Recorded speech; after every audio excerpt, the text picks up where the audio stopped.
Opa,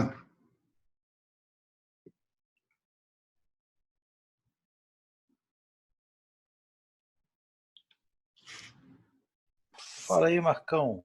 tranquilo? Beleza, e você? Beleza. Bom demais, bom demais. Nossa, cara, que dia corrido. Nossa, nem me fala. Ô, cara, é, Pancadaria, né? M3.0 online tá bombando, cara, tá muito Tá bom. mesmo, cara? Tá, cara, né? Como é que você tá fazendo com os jogos, por exemplo? Como é que você faz com, Miro, cara, sei lá, né? mas, por exemplo, o lance das cartas, como é que a galera faz, assim, É, para apresentar as cartas?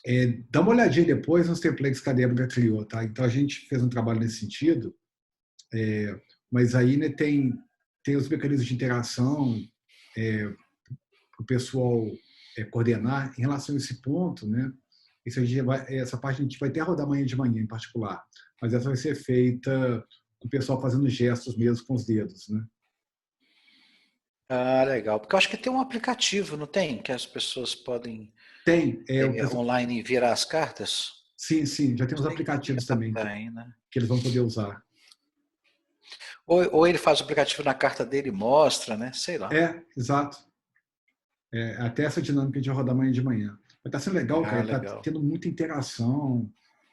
Hoje até um menino lá que ia fazer o presencial e trouxe um elogio público pra gente. Muito bom, cara, muito legal. É mesmo, cara, que coisa É, boa, hein? verdade. Ok. Pode 19:07. começar? 19 Sim. sete, bom demais. Fechando as telinhas aqui. Galera, muito obrigado. Sejam todos bem-vindos. Muito obrigado pela presença. Um prazer imenso estar aqui com vocês, né? Para mais um webinar. Esse webinar é muito interessante. A gente está aqui com um convidado ilustre, nosso amigo Olavo. E Olavo é um cara que eu venho acompanhando o trabalho dele já há algum tempo e bastante encantado com as coisas que eu vejo lá. E num dos webinars, não sei se vocês lembram, a gente surgiu esse assunto, né? Poxa, os problemas que surgem no nosso ambiente são muito complexos. Às vezes eles vêm em formatos diferentes, distintos. Às vezes a gente se perde no meio dessa confusão toda, né? E acaba chegando a conclusões erradas, chegando a soluções erradas para as coisas. E aí surgiu a coisa da narrativa, né? Que a gente viu que a narrativa é uma abordagem muito apropriada para os tempos em que a gente vive. Eu costumo falar, né, que são tempos pós-normais, né, onde ele é caracterizado por três grandes coisas, que é a complexidade, o caos e a contradição. Né? Então, como é que a gente lida com o desenvolvimento de soluções, produtos, ideias? Como é que a gente resolve problemas é, no mundo com essas características, em ambientes com essas características? Então, surgiu entre nós no bate-papo que a narrativa, né, é uma ferramenta muito interessante, né? Uma forma de contar histórias que nos ajuda a entender como as coisas acontecem, quem são os atores, né, os eventos, tudo formando um quadro na mente da gente que nos permite chegar a conclusões mais balizadas, conclusões mais inteligentes e esclarecedoras. Né? E aí a gente prometeu que ia trazer um webinar falando sobre narrativa. Né? Melhor do que isso, né, Marco? A gente, além de nós dois nos arriscarmos a falar de narrativa, a gente trouxe um especialista, né? Então, Olavo Pereira, seja muito bem-vindo. É um prazer ter você aqui conosco, né? Ah, obrigado. Então, se você Obrigado, quiser Marco. dar só suas palavras iniciais para a galera aí, eu já vou te dar uma chuva de perguntas. Ah, legal. Não, obrigado primeiro pelo convite, né? Acho que é um prazer estar podendo trocar ideias sobre isso de casa, ainda por cima, né? Que eu acho que é um momento que a gente está podendo olhar assim para dentro de si também, né? Lidando com toda essa situação dentro de casa, mas também se aprofundando, lendo, entendendo, tentando de certa forma aproveitar esse momento para entender um pouco mais o que o mundo está pedindo da gente agora, né? Acho que essa é a grande pergunta que fica assim, e eu não tenho resposta para ela, então eu tenho mais aqui também para acho que assim, uma coisa que a tecnologia possibilita, né, que a gente está falando com gente de tanto lugar assim, né, de tantos contextos diferentes, mas todo mundo está vivenciando algumas dores e questões e desafios em comum, então acho que é bom sempre qualquer tipo de de encontro que seja para a gente trocar um pouco disso, né, falar dos desafios, tá um pouco vulnerável também, né? Até Com agora as certeza. únicas lives que eu promovi foram com outros amigos homens, na maioria dos casos, para falar das questões de homens nessa quarentena, né? Aham. Eu ainda não tinha feito, na verdade eu participei de uma videoconferência com um grupo bem pequeno que me provocou a falar sobre o tema do storytelling, que eu estou super imerso trabalhando, mas muito assim, focado em projetos que eu tenho para entregar.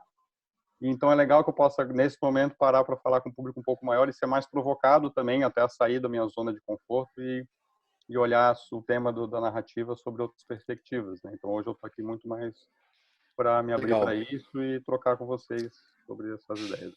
Sensacional, cara. Muito bom. É isso mesmo. Acho que a gente espera, né? É um bate-papo mesmo aqui.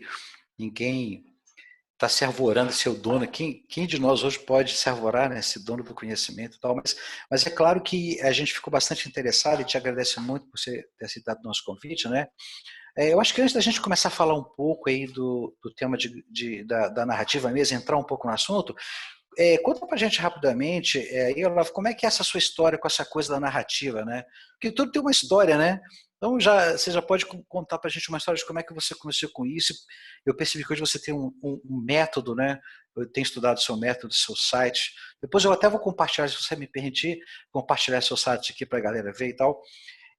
Mas conta pra gente um pouquinho Tá, aí dessa sua história, como é que você legal. chegou, né, no narrative.com.br. Legal, eu vou contar, acho que uma história que quem já fez algum curso comigo, já, né, assistiu algum material meu, já deve ter ouvido falar, mas eu vou tentar ser making a long story short, né, como dizem os americanos.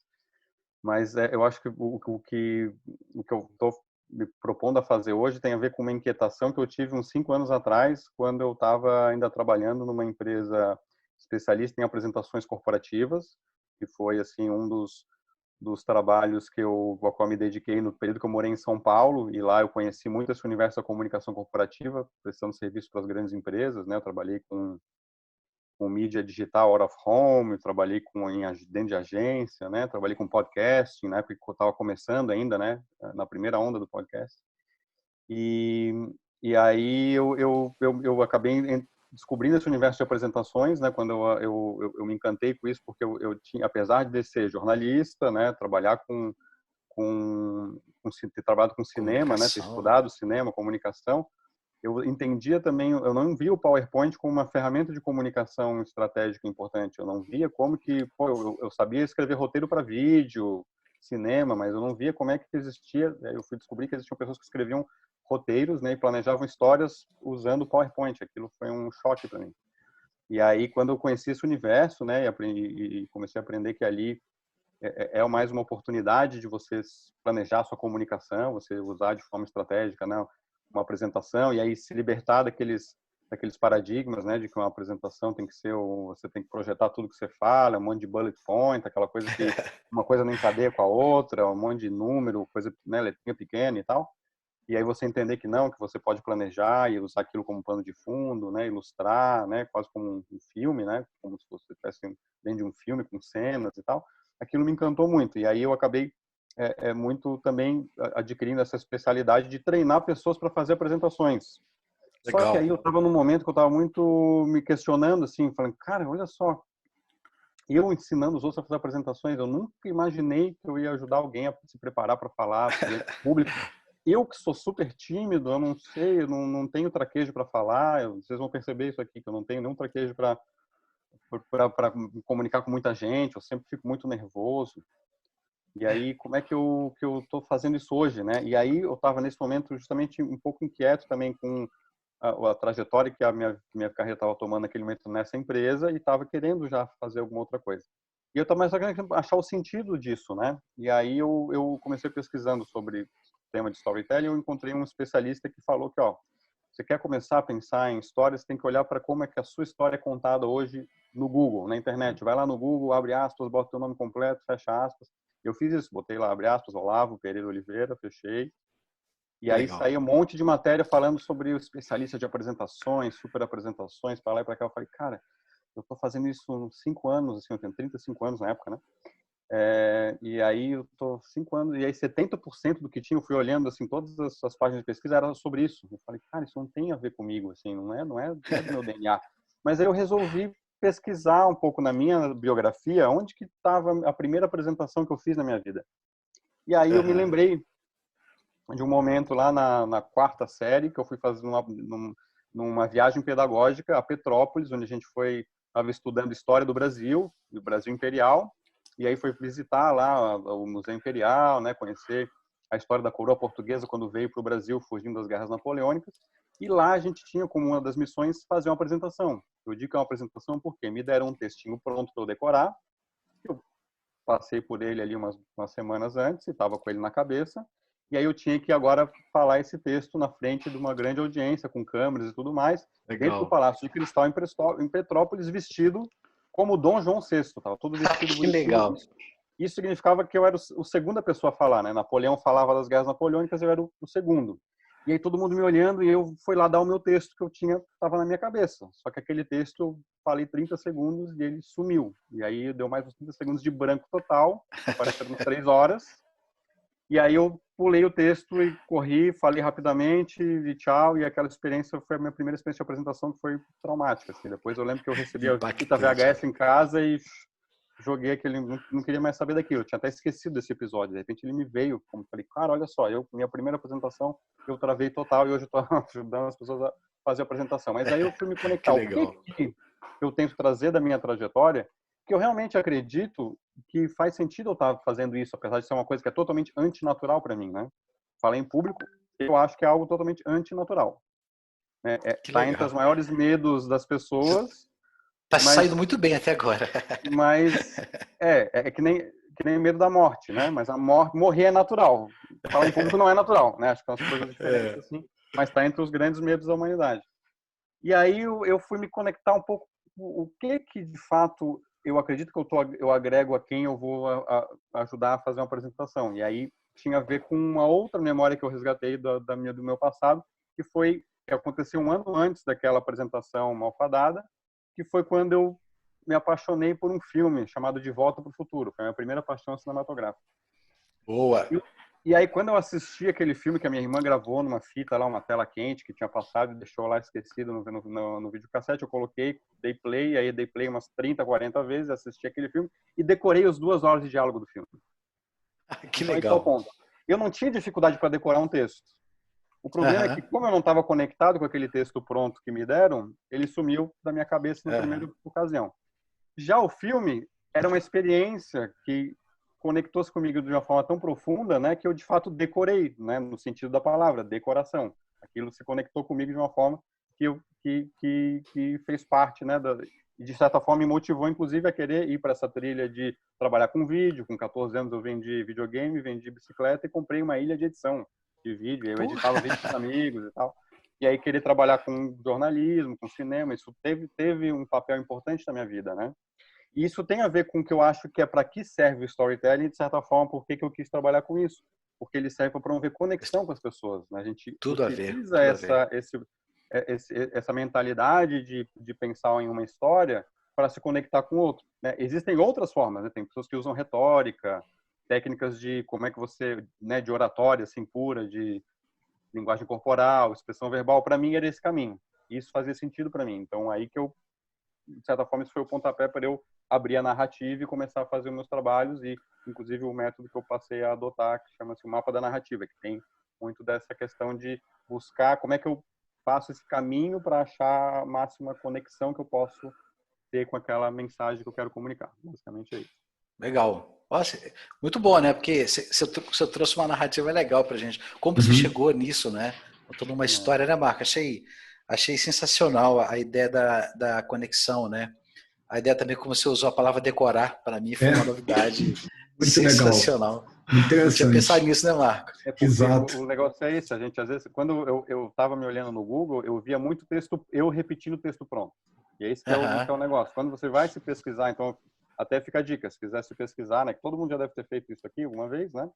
Mas cara, eu nunca fiz isso. Assim, ó, tô com medo. O que está sendo dito, assim, o que você às vezes está dizendo sobre você. Tenta se olhar de fora, assim, e ver, cara, isso aqui está fazendo sentido, isso bate com algo que eu realmente acredito, né? Porque eu acho que a conexão, quando eu falo de conexão, é isso. Eu acredito que para a história ser verdadeira, né? Eu acho que mais que ser boa história, né? Não é uma história só com técnica, é uma história verdadeira. Ela primeiro tem que estar, a primeira pessoa com quem você se conecta quando você conta a história é com você mesmo. E aí a conexão acontece também com o outro. E não é com todo mundo que vai ouvir a história, mas é com aquelas que estarão vibrando pelo menos nessa mesma frequência e que você estava quando você entendeu que aquela história fazia sentido para você. Sim. E uma Ótimo. coisa... Diga aí, Marcão. Só pegando a ponte aqui, Olavo, uma coisa que foi curiosa para mim, talvez tenha sido para alguém que está aqui com a gente também, mas realmente começar a observar, né, como é que esse mecanismo de storytelling, né, que é uma coisa que a gente vê muito, né, em cinema, jogo, né, teatro de uma forma geral, começou a ser abraçado aí, né, pela área de business, né? E como é que isso agora está chegando realmente, né, para negócios, né? Então a gente começa a ouvir falar de business storytelling. E é interessante, né, porque parece que é uma jornada aí, né, que você está realmente ajudando a elucidar, né, como pensar narrativo no mundo corporativo, né?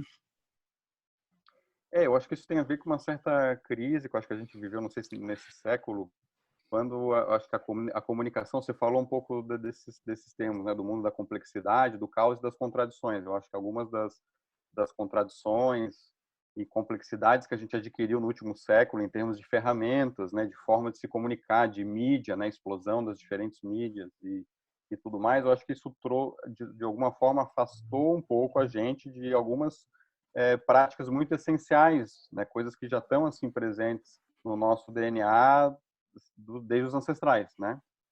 E aí eu gosto muito da provocação que o Yuval Noah Harari traz no livro Sapiens, né? Onde ele fala que 70 mil anos atrás existiam outras espécies de seres humanos coexistindo no planeta Terra. E por que os Homo sapiens prevaleceram, né? De alguma forma, né? E ele traz essa imagem, ele não fala exatamente no termo narrativa, que agora eu acredito que ele até caiu em desuso um pouco também, talvez por essa desconexão que nós tivemos em um tempo para cá, mas já acho que de uns 5 anos para cá tem se falado muito em narrativa, né? E ele traz essa perspectiva de que os seres humanos prevaleceram porque eles foram descobrindo dentro de si essa capacidade, que foi o que deu o salto para a revolução cognitiva, né? De conseguir criar realidades, né? Conseguir criar o que eles chamavam de ficções, né? Ficções ou realidades imaginadas. E por meio dessas ficções e dessas realidades imaginadas é que o ser humano conseguiu, de alguma forma, se agrupar em grupos maiores. Então, as outras espécies humanas eram muito tribais e você só colaborava e só confiava em pessoas que eram muito próximas, que você tinha alguma relação de conhecer fisicamente, de ver de onde que essa pessoa é, né? Ou a quem que ela é relacionada. Os seres humanos não, eles passaram a colaborar conectados por narrativas de deuses. Não, temos o deus da chuva, temos o deus do sol, temos né, começou a vir essa coisa desse poder místico aqui do planeta, que tem uma energia, que é isso, e aí você começa a ter uma pessoa lá na Eurásia que se conecta com isso, a outra na África, e aí você começa a ter grupos, né, colaborando em prol de realidades imaginadas maiores do que a minha conexão com a minha tribo, com a minha família, né? E em torno de uma narrativa, né? Exatamente, isso foi o que foi a base, né? Foi o que teceu, né? As relações humanas por bom tempo, né?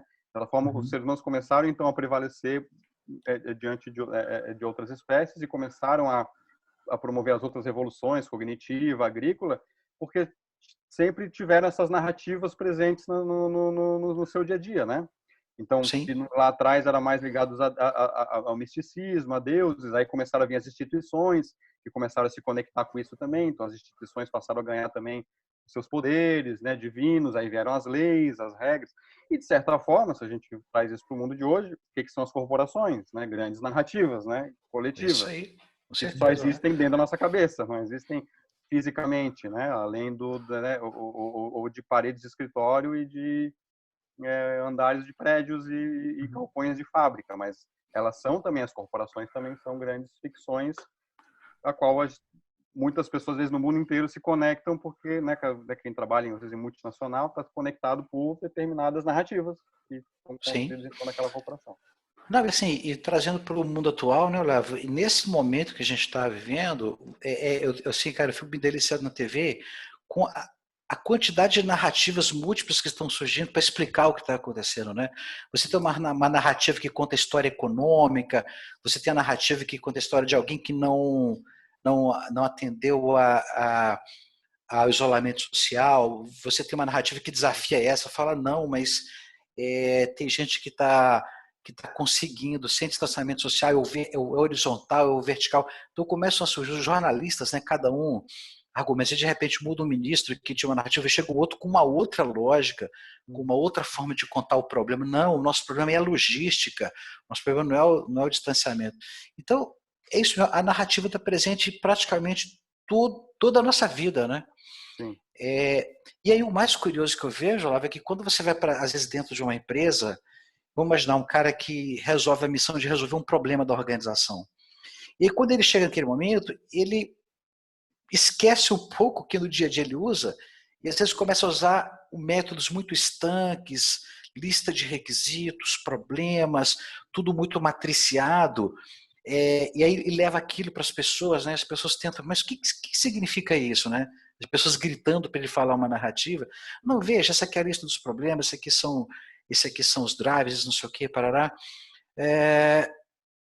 E quando na verdade a gente perdeu, parece que às vezes falar narrativa, não, mas a narrativa não é apropriada para tratar de problemas de negócios, né? Existe alguma coisa confusa, porque, por exemplo, nessa área nossa técnica tem um negócio chamado caso de uso, é uma técnica de escrever um problema para alguém resolver. Cara, o negócio, né, Marco Coelho que tá ali, a gente, quanto tempo, cara, a gente vem tentando interpretar o tal dos casos de uso. Eu me lembro que às vezes acontecia comigo, Olavo, uma coisa assim, eu estava tentando explicar para alguém que estava desenvolvendo um software. Então eu passava uma espécie de planta para que ele construísse o software. Ele pegava aquela planta e falava assim, cara, não estou entendendo isso aqui. Não, cara, aí eu ficava forçando. A uma hora eu falava assim, cara, fala o seguinte, deixa eu sentar do seu lado, deixa eu te contar uma história. Aí eu começava a falar para ele, por que eu fiz aquela planta? Ele virava para mim e falava assim, agora eu entendi. Ou seja, é a história que fez ele entender de novo, né? Então eu acho que é isso, a gente tem que aprender a usar, não ter medo de usar as narrativas, né? O que eu acho é que a gente perdeu um pouco a habilidade com isso, porque isso é desde escrever uma redação e tal, né? E às vezes a gente vai para os bullets, né? O que você falou, os malditos bullets mataram a nossa capacidade de... que a gente fica falando para aqueles bullets ali, né? Lendo às vezes, né? Nas apresentações e tal. E aqui, tem uma galera que está aqui muito forte, que é a galera que são chamados Product Owners, né? São pessoas responsáveis por entender um problema no ambiente, traduzir aquilo no conjunto de requisitos para alguém construir. E essa galera começou a acordar que eu acho que a narrativa pode ajudá-lo, sabe? Legal. Maravilha. Nisso, na tua fala, assim, um ponto que tu trouxe lá no começo foi sobre essa história, assim, de que tudo hoje é narrativa, né? Assim, a partir do momento que também se disseminou bastante o uso do termo, praticamente hoje serve para você falar sobre qualquer mensagem, ideia, A gente ideologia, acha que tudo é narrativa, né? argumentação, né? Qualquer conjunto de ideia de valor que é compartilhado entre pessoas passa a ganhar essa terminologia, né? Isso é narrativa. E, assim, se tudo é narrativa, nada é narrativa também, né? Um pouco do que eu quero trazer é um pouco dessa provocação de que é isso, assim, ó, a gente começou brincando sobre a questão das perguntas. Não dá para definir uma coisa, né? Quando a gente define que a narrativa é isso, a gente, de certa forma, está se fechando para aprender mais sobre aquele assunto e se desenvolver mais nele, né? Então a gente tem que entender que, assim, a gente está no mundo, né? Esse mundo da complexidade, do caos, ele é o mundo cada vez mais das possibilidades, né? O mundo de quanto mais você investiga e acha que descobriu algo sobre aquilo já te volta com mais perguntas, e esse é um exercício importante, é um exercício, inclusive, que eu acredito que tem a ver com você querer contar uma narrativa em vez de ficar, às vezes, só no conceitual, que eu acho que esse é a grande chave, quando você começou a trazer um pouco da sua tua vivência, né? A gente às vezes tem que sentar com o PO e aí ele começa a abrir lá os requisitos, e aí a lista dos problemas, e a matriz não sei o quê, e aí o gráfico, né? E começa a juntar tudo aquilo lá e peraí, demora muito para entender, mas a chave, né? O ponto da virada aí dessa tua história com o Pio foi quando você falou, não, deixa eu te contar o porquê que eu fiz. Isso, cara. Essa é a palavra É isso aí. tá, E da aí narrativa. e aí ele foi ligando aqueles negócios, né? Agora, eu gostei disso que você falou, Lava, assim, claro, não dá para definir a narrativa, mas pelo menos compartilhe com a gente, assim, na sua vivência, que elementos fazem parte, que a gente pode falar assim, cara, isso aqui faz parte de uma boa narrativa, sei lá, alguma coisa assim. Eu vou, assim, trazendo um pouquinho de onde o meu trabalho ele bebe na fonte do quê, né? Eu acho que assim, as narrativas elas começaram a ser estudadas, né? Apesar delas de alguma forma tudo, né, poder ser traduzido como narrativa e aí tem esse sentido que a narrativa tem, que vem desde lá das épocas ancestrais, né? O estudo que começou a se fazer para começar a identificar o que faz uma história, e que eu digo assim, não é só dizer assim, isso é uma narrativa, mas como que isso aqui se conecta com as pessoas? Como que isso aqui faz as pessoas se envolverem, né, ou estarem emocionalmente envolvidas? Que é um pouco do que eu trouxe como provocação, né? Eu não queria só trabalhar com storytelling, eu queria saber para que eu vou usar o storytelling. Então, Sim. assim, mais do que eu trabalho com storytelling, não, eu tento trabalhar para promover a conexão entre as pessoas usando o storytelling como ferramenta para isso. Então, Aristoteles, que na verdade o Aristóteles, na sua obra poética... Ficou legal a brincadeira, né? Legal, boa. Ele começou, ele dizia justamente, ele estudava, né, a tragédia grega, né, os teatros que se fazia na época de arena, né, a tragédia, a comédia, e ele geralmente, quando ele começou a estudar isso nesse livro poético, ele começou a destrinchar o que ele acreditava que era esse texto, né, com esse conjunto, segundo ele, né, um conjunto de ações, de acontecimentos. Então, assim, a primeira conclusão que ele chegou assim, sem ação não poderia haver tragédia. Tragédia, eu digo, pode ser o romance, pode ser qualquer história, né, qualquer narrativa construída, né, com início, meio e fim. E a partir do Aristóteles até hoje a gente tem, desde passando pelos romancistas, né, pela literatura, passando pelo cinema, né, que é a arte de contar histórias mais recente, né, e pelos estudiosos dessa arte, né, passando por Joseph Campbell, né, que se dedicou a tentar enxergar um pouco de padrões, mito né, do herói, né? Herói, né, os mitos, Fantástico. né, a jornada do herói, enfim. A Robert McKee, por exemplo, né, que hoje é um dos papas aí dos roteiristas aí de Hollywood, e eles continuam falando no fundo da mesma coisa, né? O Robert McKee fala que sem conflito não é história. Então, a falta de ação, no fim das contas, é a falta de conflito numa história, porque o conflito ele é o coração da narrativa e que traz essa energia para uma narrativa ir à frente. Quando você fica só na explicação, dando voltas, né, ou só na argumentação, ou só no dado, né, e você não traz o sentido para que isso aqui serve, dificilmente você vai conseguir tocar no conflito, né, no que problema que nós estamos resolvendo, porque quando você começa a falar do porquê, para quê, onde que isso quer chegar, você começa a colocar essa história numa perspectiva de causa e efeito, ou seja, isso aqui veio para produzir tal efeito que vai gerar uma outra causa, e aí isso começa a se desencadear em ações, em acontecimentos. Então, para ser uma narrativa verdadeira, ela tem que estar girando em torno de contar esses eventos, contar essas histórias, né? Contar uma história de um ponto de vista, né? De algo, de alguém, ou de um conjunto de pessoas, ou de determinada coletividade que se depara com algo e precisa de alguma forma transpor aquilo, né? E aí, ao se deparar com aquilo, vai entender que, pô, essa situação é ruim, e aí esse é um ponto chave também, porque as histórias elas têm que, para serem verdadeiras, elas têm que tentar fugir de certos maniqueísmos, né? Então, até pegando essa provocação do herói, por exemplo, a jornada do herói, daí quando a gente pensa no herói, a tendência é tentar idealizar, como se essa pessoa abnegada que vai para o mundo e diz que não, eu tenho uma causa pela qual eu vou lutar, eu vou fazer de tudo para conseguir me exaurir, me entregar de corpo e alma para essa causa e conseguir no fim uma vitória, tal, e chegar a algum lugar e vencer os vilões.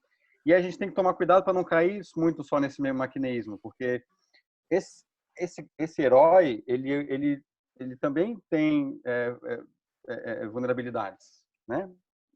Existe inclusive o arquétipo que o Robert Black, é um cara que estuda arquétipos, ele fala do arquétipo que o arquétipo do herói, quando ele começa a entrar ele entra nesse modus operandi de eu tenho que resolver salvar a vida, salvar os outros, salvar o mundo, ele acaba se tornando o inconsequente, aquela pessoa que vai fazendo as ações sem pensar. Então essa é a sombra do herói. Então isso a gente tem que entender. O herói tem sombras. O herói, existe o lado negro da força. O herói tem que lidar também com questões físicas, emocionais, ele também tem apegos. Então, quando a gente começa a pensar nessa coisa, vamos transformar, quando a gente vai contar a história, a gente vai contar a história do seu cliente, o seu cliente, que é o primeiro que, assim, existem níveis, né? Eu vou contar a história da minha empresa, então a minha empresa é o herói, é a jornada dela. Peraí, como é que tu coloca a tua empresa nessa perspectiva, mas de uma forma que não é sobre ela a história, é sobre o outro querer se conectar com ela. Então, tem que ter valores, né? Tem que ter elementos que façam as outras pessoas se conectarem, né? Não é sobre o seu ego, né? Não é sobre os seus atributos, não é sobre os seus valores, a sua missão, né? É sobre algo que você se colocou para fazer nesse mundo e que é maior que você até. Você está ali para servir aquilo. Mas, ao se lançar aquilo, você não é aquela pessoa que se entrega, que se abnega, que faz tudo em prol daquilo. Você tem que lidar com as suas contradições, você tem que lidar com os seus dilemas, você tem que se lidar com as suas fraquezas, né? Que também podem ser suas fortalezas. E aí você começa a ver como é possível aquele caminho que você está indo em direção à narrativa, quando você acredita que eu desejo recuperar mercado e eu quero ir em direção a isso. Mas no caminho você vai descobrir que você precisou perder algo para conseguir ganhar aquilo, sabe? A transformação acontece quando aquilo que você estava buscando você não encontra, você encontra algo talvez até melhor do que aquilo, mas também tendo perdas de outro lado, não só, né? Entende? Então assim, a narrativa ela fala sobre esse jogo assim de perdas e ganhos, onde você ganha perdendo e perde ganhando, entendeu? Onde existem muitas dimensões que você precisa abrir dentro dessa narrativa. E você só vai abrir isso quando você começa a se perguntar. Então eu vou trazer para ti assim uma imagem que eu acredito que porque é difícil, né, tentar explicar isso conceitualmente, né? Mas quando eu digo que a gente tem que buscar contar uma narrativa verdadeira, né, e que se aproxime da verdade, eu estou falando disso. Não existem verdades absolutas. Quando você começou a trazer vários exemplos, a gente escuta a narrativa da pandemia, do pessoal que acha que tem que voltar para trabalhar e do pessoal que acha que tem que ficar em casa. E aí parece que é só uma coisa ou só outra. Mas, na verdade, a gente não está num lugar ou no outro. A gente está sempre oscilando entre os dois. A gente está sempre indo de lá para cá. E essa dinâmica ela é importante a gente entender, abraçar ela e conviver com ela. E nas narrativas, falar sobre ela. Não simplesmente dizer que é isso ou aquilo. É isso e aquilo também. Então, eu gosto de uma história que ilustra um pouco essa questão do que é a verdade, que eu pego emprestado do Cacaverá, que é uma história infantil, né, que eu já li muito aqui para os meus 3 meninos, e que fala sobre uma jornada do herói, vamos dizer assim, de um índio que quer se tornar um pajé. E aí ele passa por uma série de provações, e aí o último estágio é quando ele vai se encontrar com a mulher estrela, que se chama Jacitatá, e ela então vai revelar para ele o segredo dos pajés. E aí, descobrindo o segredo dos pajés, ele então vai poder agora exercer a missão dele de ser pajé no mundo. Ok, quando ele chega lá para Jacitatá, ela pergunta para ele, ela faz uma pergunta para ele, começa com uma pergunta. O que para você é importante, o índiozinho? Ele fala, um valor para mim importante é justiça. Ela, é mesmo? Por quê? Porque eu quero fazer justiça com o cara que matou a minha mãe. Então, a coisa veio meio assim. Daí, como a Jacitatá é a mulher que tudo vê, ela começa a mostrar para ele várias imagens sobre o que aconteceu de fato com a mãe dele. E aí descobre que a mãe dele não foi simplesmente assassinada assim a sangue frio.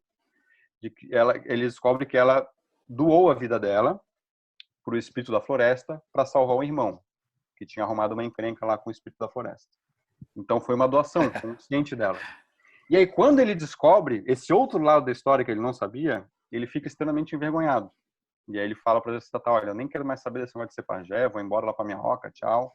Vira as costas, ela fala, não, para aí, agora eu já te contei o segredo. Ué, você já me contou? É o segredo de saber a verdade. E aí ela fala, essa frase é para anotar. A verdade é um diamante de muitos lados, mas ela é inteira e poderosa. Logo, para você saber a verdade, você tem que olhar para todos os lados desse diamante, os lados claros e os lados escuros. Então, esse que é o ponto-chave, assim, que a gente às vezes omite, né? A gente não mente deliberadamente nas redes sociais, ou nos nossos currículos, ou marcas, né, que já fizeram isso, já criaram ficções e começaram a dizer que isso aqui é o storytelling e tal. Mas a gente tende a omitir, aspectos da nossa vida, né? E hoje em dia tá fácil, né? Você ser desmascarado, né? Tanta gente que já passou aquele verniz ali no currículo e tal, e depois logo, né, em 2, 3 tweets já foi revelado outras dimensões.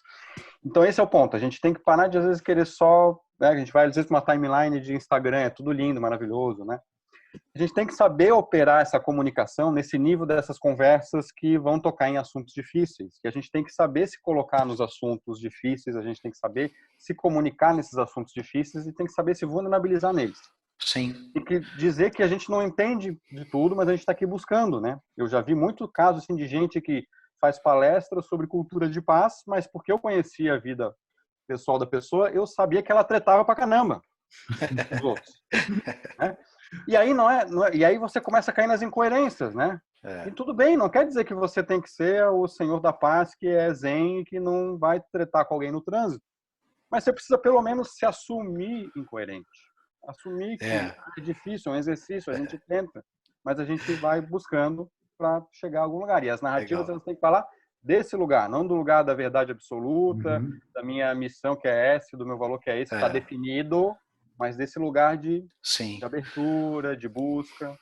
Sensacional, cara. Assim, Marco, assim, eu fiz várias conexões aqui e aí a gente começa a abrir para a galera agora, mas eu fiz várias conexões aqui, por exemplo, às vezes a gente vai contar, por exemplo, você vai fazer um produto para alguém, às vezes você fica lá morto tentando entender o produto, ou você fala assim, mas por que isso aqui é importante? Por que o tempo? Por que tem que ter essa característica? E às vezes você não consegue colocar as coisas de um produto porque você não conhece a história, né? Eu me lembro, eu sei que a nossa querida Sanimara está aí, né? Lá, aquele lindo Cerrado Mineiro. Mas é uma coisa interessante, por exemplo, né? A história da empresa dela lá com o Grupo Martins é uma empresa maravilhosa ali que está há anos e anos. E é interessante que é o seguinte, uma coisa que eles fazem é servir aos pequenos comerciantes da região. Eu me lembro que na época na Cinemark tinha vários produtos, cartões e tal, que você tem que usar para entregar um serviço para um pequeno comerciante. Só que quando você vai ver as histórias dos comerciantes, às vezes ele está num lugar, na roça, num cantinho, que não tem internet. E aí você faz um produto, por exemplo, né, que às vezes do jeito que ele está desenhado, ele precisa de uma banda gigantesca de internet, né? Ou seja, por que tem essa desconexão, né? E eu me lembro que lá tinha a Cinemark sempre teve esse cuidado, olha, vamos entender o cliente, qual que é a história do cliente nosso, né? Ele tem essa característica. Então o produto tem que se conectar com a história daquele cliente. Imagina você fazer um produto que o cliente não consegue usar por causa das condições que ele tem. Então você tem que contar uma história junto para você fazer um produto, né? Eu acho que muitos POs perderam um pouco isso porque foram domados pelo pragmatismo, aquele pragmatismo de chegar já com a solução, né? Eu não sei, Sanimara, se você está aí e quer colocar, mas não faz sentido um pouco ali, quando você conhece a história dos clientes ali, né, do grupo, e você tem que desenhar produtos para características de clientes que estão numa certa região, que têm acesso a alguns grandes, algumas são grandes redes, alguns são pequenos, né? Então, eu já vou colocando algumas pessoas no fogo aqui, né, Sani? Mas eu aprendi muito com a Sani lá, que ela sempre falava isso comigo, que, olha, tem que conhecer a história do cliente para você fazer bons produtos para eles, né? Exatamente. Não, Fala aí pra perfeito. gente, Sani. Não, perfeito. Foi ótimo você ter colocado. O Martins, né, toda a história do Martins foi sempre voltada para apoiar os pequenos varejistas, né? E esse sempre foi assim a nossa missão, né? E então um cuidado que a gente sempre teve, aí o Alce lembrou muito bem, a gente tem uma onda aí de transformação digital que ela está muito forte no mercado e acho que é um caminho sem volta, né?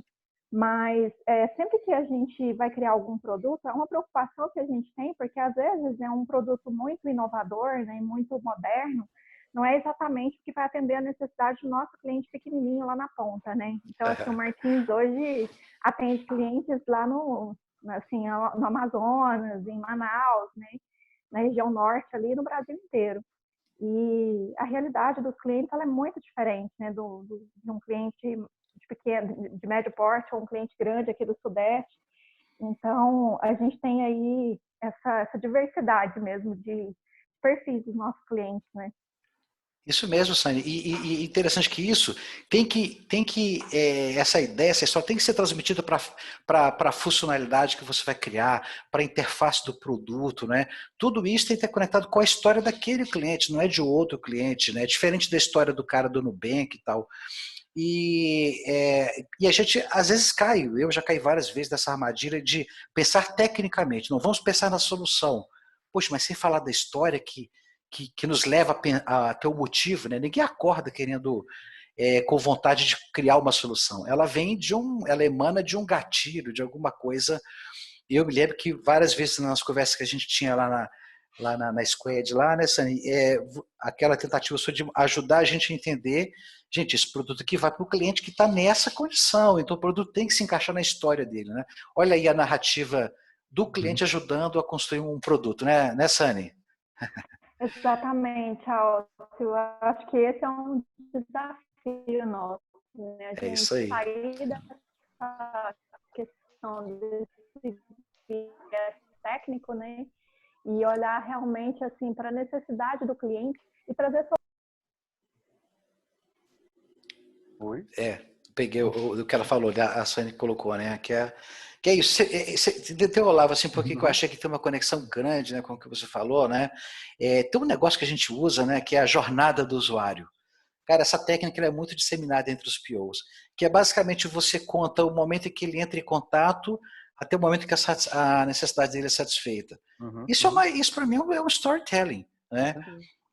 Mas a gente acaba levando ele de um jeito mais técnico, né, Marco? Acaba, sei lá, desenhando, sei lá. Que a grande chave, assim, não sei se você já deve ter ouvido falar do Golden Circle lá do Simon Sinek, né? Sim, Ele sim. fala sobre como é que assim as grandes lideranças inspiram, né, as pessoas justamente porque elas não contam histórias sobre os seus produtos ou nem sobre como os seus produtos são feitos, né? Mas conta sobre o porquê, sobre as suas motivações, né? Sobre o que move, né, a empresa a fazer aqueles produtos, né? Então ele usa vários exemplos, enfim, né, na história, né? Tem um exemplo clássico da Apple, né, do Steve Jobs, sobre essa questão de que você as histórias, né, que o Jobs e a Apple sempre contaram tinham a ver com essa questão de você que está querendo fazer as coisas de um jeito diferente, pensar de outra forma, revolucionar o jeito que você trabalha, ou se desprender, enfim. E aí tudo que é desenvolvido, de certa forma, pela empresa tem que atender aquilo ali, né? Então todo o design da empresa tem que atender aquilo ali. E aquilo os produtos são só uma tradução, né, de uma nova forma de você trabalhar, produzir, se divertir, né, enfim. Então, é um pouco assim, o dilema, né, que a gente chega às vezes numa empresa onde a gente atende às vezes em vários perfis de cliente, né? Eu acho que primeiro assim, né, tem que entender se essa história, essa big story aí, né, essa narrativa mais estratégica, né, da companhia, se o que ela está entregando no fim das contas tem um propósito, né, tem um porquê, ela tem que entender que o como ela vai entregar pode variar. É onde você tem muitas diferenças, né? E às vezes é onde está boa parte das discordâncias e problemas, às vezes está no como que você entrega, né? Só que por que isso acontece? Porque às vezes as pessoas não estão nem conectadas com o porquê. Então, primeiro, né, precisa estar um pouco mais conectado com o porquê para entender que, olha, de repente você resolve o problema de um jeito, resolve de outro. Nós temos formas diferentes de trabalhar, e a gente tem que aceitar que é assim, que até é saudável que seja assim, mas a gente está caminhando numa causa aqui um pouco maior. Então, essa primeira causa precisa estar bem clara, né? Se é um manifesto, se é alguma coisa saquei. que... Né? O caso, sei lá, do Google, né, que fala que quer organizar toda a informação do mundo, né? Porque é a grande narrativa que conecta todos os funcionários do Google e os produtos e as soluções deles a isso. O que eles desenvolvem é para organizar a informação. Isso aí, eu se gosto carro muito. autônomo, se é buscador, não interessa. Então, dentro disso também tem que entender, bom, eu quero, sei lá, melhorar a performance da pessoa, das vendas, quero fazer ela atingir mais, não sei. Mas isso vai acontecer de várias formas. Vai ter a pessoa que vai fazer isso 100% online, lá da sua casa, né? E vai ter o cara que precisa fazer isso dentro da rua dele, né, só com os vizinhos, não sei. E aí eu também vou ter lá e para mim faz sentido porque como eu tenho um propósito que eu acho que atende desde o cara lá da ruazinha lá que vai entregar porta a porta, ao cara que vai entregar online no e-commerce e tal. Então eu vou preparar pessoas para ir lá se relacionar com essas pessoas e conversar sobre como podemos fazer isso acontecer atendendo esse propósito maior, que não tem nada a ver Entendi. com a tecnologia, a ferramenta, o produto, mas a resolver esse problema para chegar num lugar melhor. É como se fosse ali Exatamente. uma espécie de backbone, um roteiro que está aqui em cima. E aí o PO, eu pensando, eu gosto muito de pensar aqui, né, que é o público que a gente está servindo aqui hoje, né, que é o PO não perder esse roteiro, porque o que acontece é o seguinte: se eu sou um técnico que estou desenvolvendo um produto ali, e eu acabo mergulhando naquele meu mundo de técnicas, coisas intricadas, é muito fácil eu perder onde eu estou na Essa história. conexão, né? Eu perco a Uhum. conexão. Então, eu entendo que um PO de valor, ele resgata o tempo inteiro, ele aceita que a história, que a conexão vai ser perdida, porque ela vai, né? Assim, nunca fui um exímio desenvolvedor, mas eu lembro que quando eu desenvolvi um pouco, você mergulha naquilo, entra no fluxo, tá, mas por que eu estou fazendo isso mesmo? Peraí. A tendência é você perder isso, né? Então, mais do que ficar só com técnicas ali, de A, de B, entendendo. Tem muita as técnicas a gente já domina, né, pessoal? A gente já sabe como estimar, já sabe como fazer, mas está se perdendo essa coisa de resgatar a história por detrás de um produto, né? Isso é um exercício constante, né? Assim, que a Uhum. Tem gente que tem que ser. se colocar para fazer, né? Então, até a Exatamente. questão dentro das empresas, quando você entra nessa roda viva do dia a dia e muito operacional, né? Às vezes você não se dá nem o tempo de uma reunião a gente parar, respirar e fazer um momento de por que a gente está aqui, né? Às vezes tá tocando um projeto e aí é tarefa atrás de tarefa, tem que ter momentos para parar e olhar assim, tá, mas esse projeto ele veio para quê mesmo? Por que a gente resgatar a motivação daquilo? Uhum. Então, a narrativa, ela tem um papel celebrativo dentro da vida dos grupos e das empresas, onde você olha para aquilo, entende que aquilo teve uma origem, que começou lá, que se transformou, olha onde é que a gente já chegou, olha o que a gente já atingiu. Achávamos que era esse caminho, é outro, mas olha quanto que a gente aprendeu nesse caminho e isso é um exercício constante, né? Eu digo que você tem que exercitar uma mentalidade narrativa para os projetos que Isso. você vai desenvolver, para os É uma. produtos e junto com os clientes, né? Sim. Também. É uma coisa que eu gosto muito de fazer, Olavo, e acho que o Marco que é o seguinte: às vezes eu vou ter uma equipe, eu tenho que apresentar um produto que eles têm que fazer, eu gosto de contar a história antes daquele produto. Olha, o que a gente tem? E conta a história de alguém que vinha lutando para fazer uma tarefa de negócio Uhum. e ele não consegue fazer aquela tarefa, ele chega frustrado em casa, ele fala, puta, cara, eu falhei de novo. Em algum momento ele tem cara, ele tem ali um momento de luz que ele fala assim, cara, se eu tivesse uma ferramenta assim, ou assado, eu acho que eu conseguia fazer aquilo melhor. Ou seja, o insight da ferramenta, ele nasce de uma história. E normalmente, pelo que o Olavo falou, vê se eu estou certo, Olavo, assim, tudo bem, você não quer definir história, eu já entendi isso, mas pelo menos você colocou assim, cara, tem alguns elementos na história, por exemplo, tem um problema ali, tem alguma coisa que é contada, né? Uma trajetória, e tem um conflito que ele de alguma forma vai ser superado. E quando ele é superado, o mundo daquela pessoa se transforma, né? Ele deixou de ser aquele mundo. É basicamente isso que os produtos querem fazer com as empresas, né? Eu estava vendo, por exemplo, uma pesquisa sobre a Magazine Luiza, né? Luiza Trajano, ela nesse momento da crise, ela é cotada, a empresa dela é cotada como uma das que tem a melhor experiência para os clientes. E você entende isso claramente quando você vê uma entrevista dela.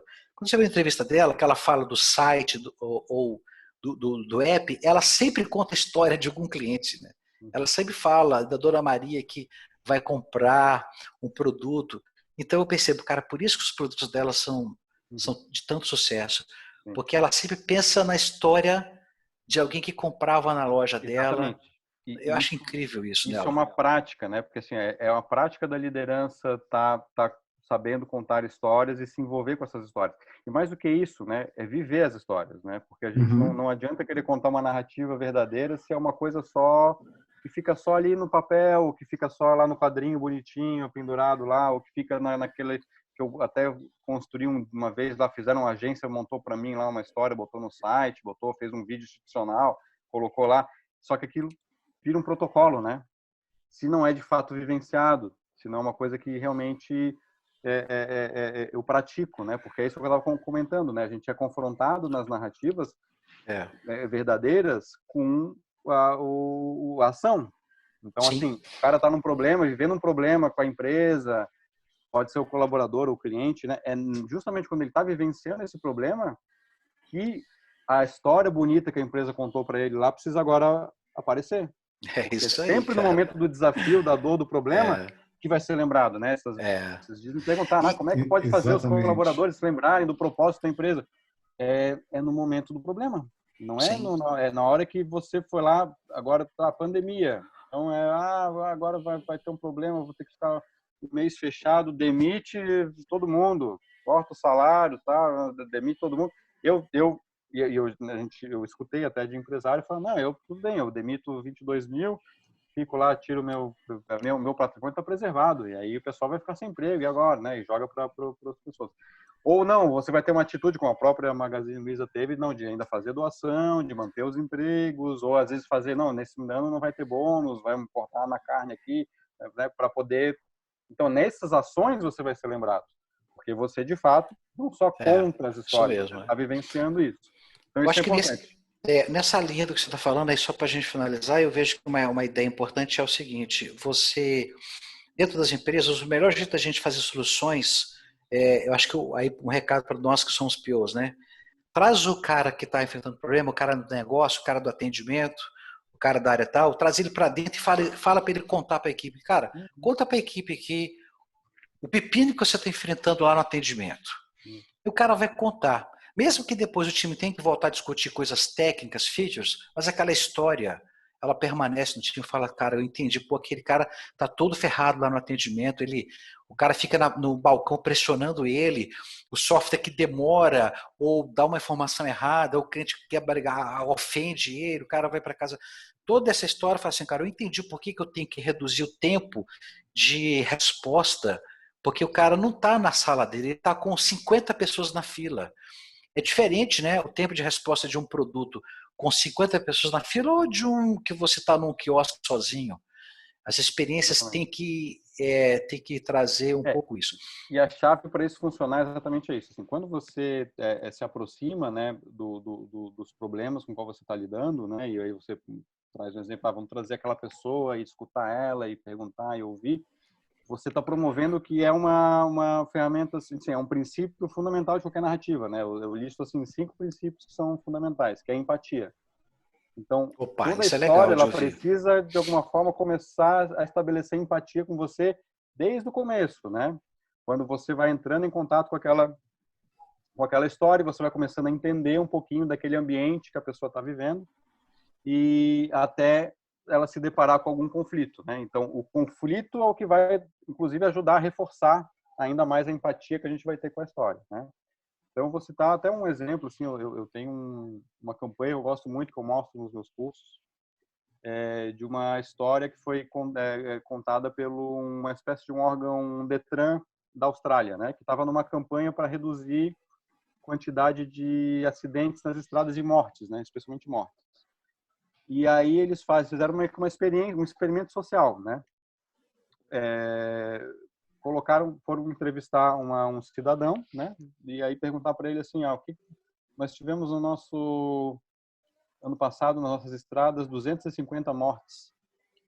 Que número que você acha que seria aceitável? E aí ele ficou assim meio acuado, porque ele vê que a pessoa está fazendo uma pergunta e que ela está esperando algum tipo de resposta. E por ter aquela mentalidade assim bem, né? Pô, a gente vê estatística de acidente o tempo todo aí, ele pega e pergunta assim, eu acho que uns 70, talvez, 70, ele fala até meio que inseguro, assim, como perguntando. Aí ele vai lá e chama no rádio assim, então chama 70 pessoas aí. Aí vem 70 pessoas, vários figurantes. Sensacional. Na frente dessas 70 pessoas é a família dele. Vai se aproximando, e aí o cara vai vendo. Corta para a família, corta para ele. Muito Aí bom. o cara chega para ele e pergunta assim de novo, tá, segunda vez, agora me fala de novo, qual o número que você acha que seria aceitável? Ele, 0, assim, com convicção, né? Muito 0, legal. tal. Muito bom, né? Muito legal. Isso aí é assim, uma narrativa muito simples, né? Com uma pergunta, o cara se depara com Cara, aquilo ela mexe e com a tem a gente, né? transformação. Mexe, então.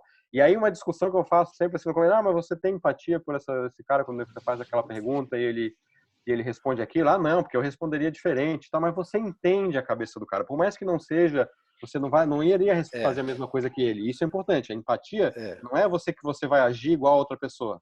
Você vai ver a É pessoa, você eu vou entender o que fazer ele igual. fez. Mas eu entendo o lugar de onde ele fala. E isso é importante. Aí vem um conflito. Então vem 70 pessoas aqui. Pá, ele vê aquelas pessoas, ele fala, não. Legal. Aí trabalha com ele a questão de que as pessoas são mais do que números, né? E Legal. aí ele vê a família, então tem uma virada. Então um conflito, um filme, toda e qualquer narrativa precisa ter, além do, né, trazer empatia, conflito, a partir do conflito ela tem uma virada, né? O conflito ele vai trazer pelo menos duas viradas, né? Você está numa situação, daí você se depara com aquilo, né? Aquela situação, aquela pergunta, vira, aí eu fico, né? Fiz essa resposta e agora, depois uma segunda virada que é quando então ele fala o 0, que é o número. Então você tem no mínimo duas viradas, né? E aí você chega no momento climático, ele vai lá, abraça a minha filha e tal, e chega uma mensagem essencial. Então tem a empatia, o conflito, a virada, o clímax da história, que é quando ele chega, ele se transforma, né? A percepção dele mudou, só você vê a expressividade dele muda, né? E aí ele teve uma transformação, ele achava uma coisa no começo, no final ele chega achando outra coisa, e aí vem uma mensagem, né? Que diz que não, nenhuma pessoa, no one, tem um slogan dessa campanha, né? Que fala ninguém, agora esqueci o nome, mas é algo que fala sobre números, né? Que Sim. não há ninguém que não fará falta alguém, né? Não há ninguém que fará falta alguém, ou seja, vamos rumo ao 0, né? Que é um pouco da sensacional. Para chegar a 0 Então é isso, aí você tem que deixar uma mensagem. Então são 5 princípios, que é a empatia, conflito, virada, clímax e a mensagem essencial que a narrativa quer deixar com você. Sensacional. Galera, vocês gravaram isso, hein? Ô Marco, tem muitas perguntas legais surgindo. Vamos abrir para a galera fazer algumas perguntas? Vão. A Elizabeth tem uma pergunta aqui, né? Elizabeth, quer fazer uma leitura dessa pergunta aqui para o Olavo, você trazer aqui, né, seu ponto de vista específico?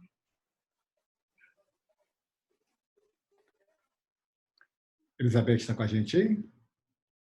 Eu posso ler a pergunta dela que ela colocou. De repente. Isso. Ela perguntou assim: pode dar uma ideia de que perguntas o PO pode fazer para começar a identificar os conflitos dessas histórias nos clientes, nos usuários, para o desenvolvimento do produto? Muito bem. Então vamos chegar aí. Isso aqui é o cerne, né? Quando a gente começou a brincar com a história de perguntas e tudo mais, é o cerne do método que eu trabalho, né? Então, assim, eu trabalho basicamente no mapa da narrativa, são 3 etapas para você construir uma narrativa, né? Então, tem a etapa de descobrir, construir e contar. Por que eu falo de descobrir, construir e contar? Primeiro, que contar a história, né? Se eu fosse só contar, é o comum, é o que a gente faz normalmente. Eu pego, chego e começo a contar uma história. E aí eu não planejo, não penso muito bem, e aí eu vou, amarro uma coisa na outra, tal, e sai. No final você conta uma história, mas você pode ser às vezes muito prolixo, de repente falar e não chegar no ponto, né?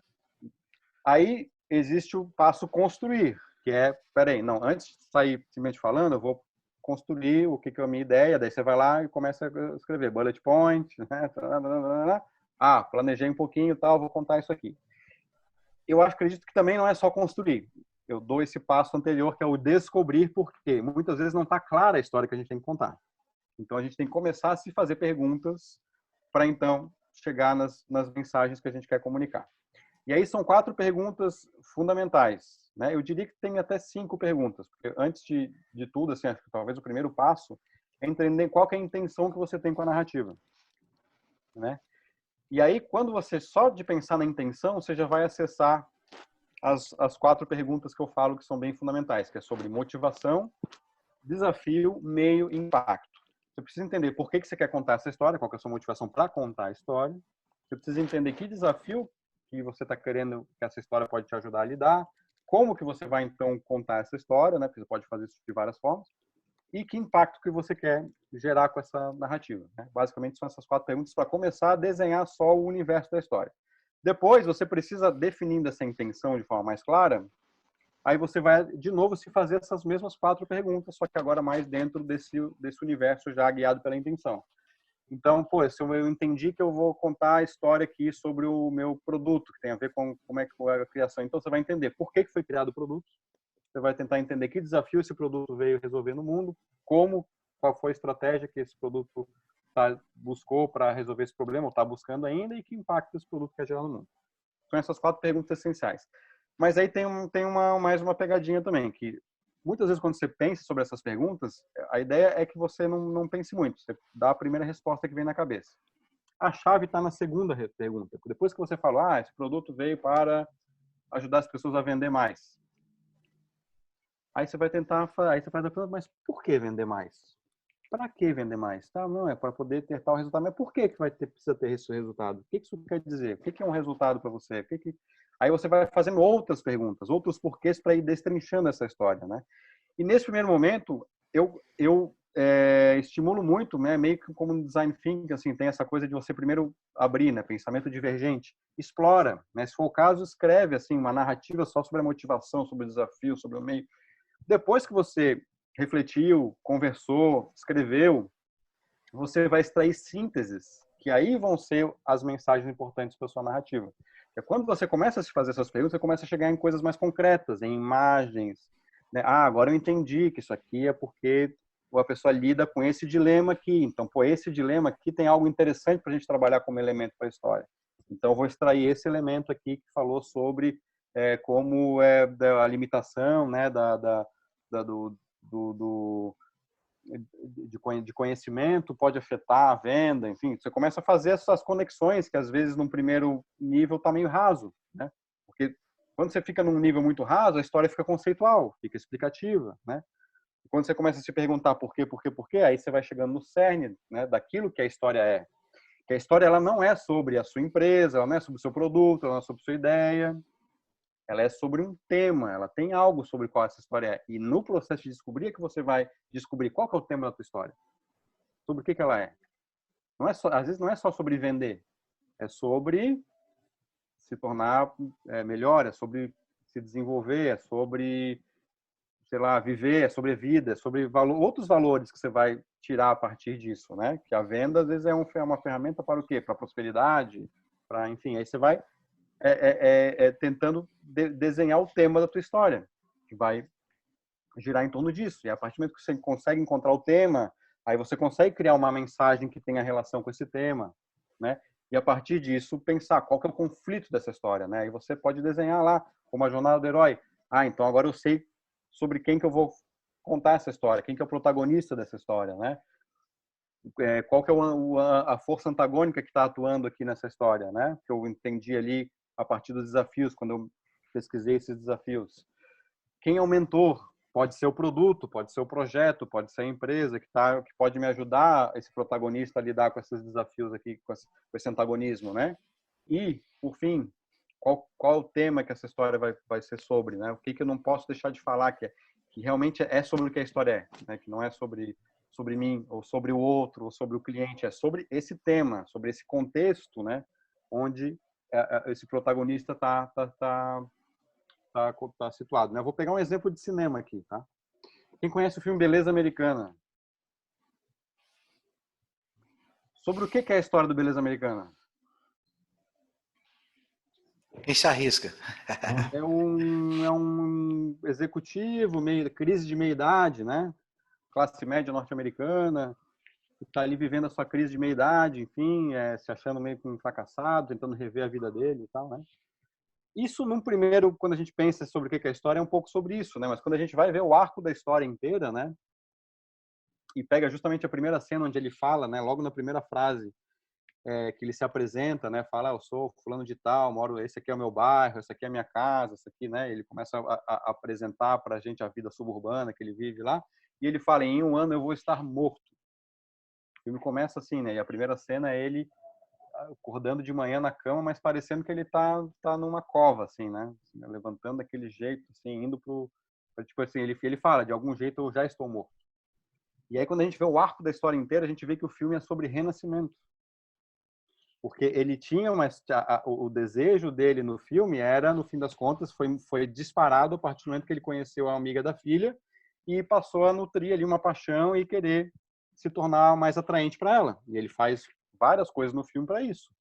Mas quando ele consegue finalmente ter um momento íntimo com ela, ele se dá conta que ele não vai ter um momento íntimo com ela.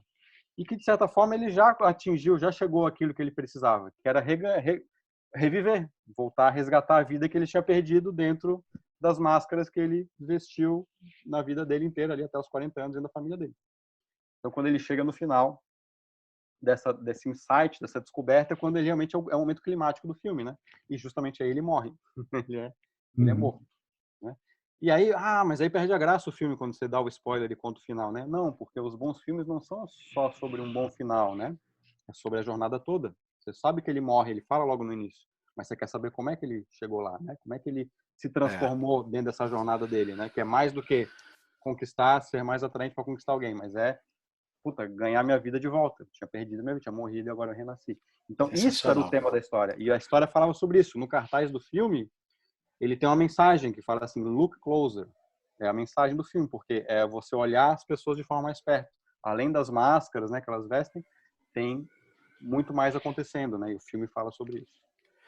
Sensacional, cara. Eu acho que você está trazendo uma coisa que a gente precisa contar melhor as histórias dentro das organizações para resgatar a essência daquilo que a gente precisa realmente fazer, que é transformar, mudar, resolver problemas, né, Marco?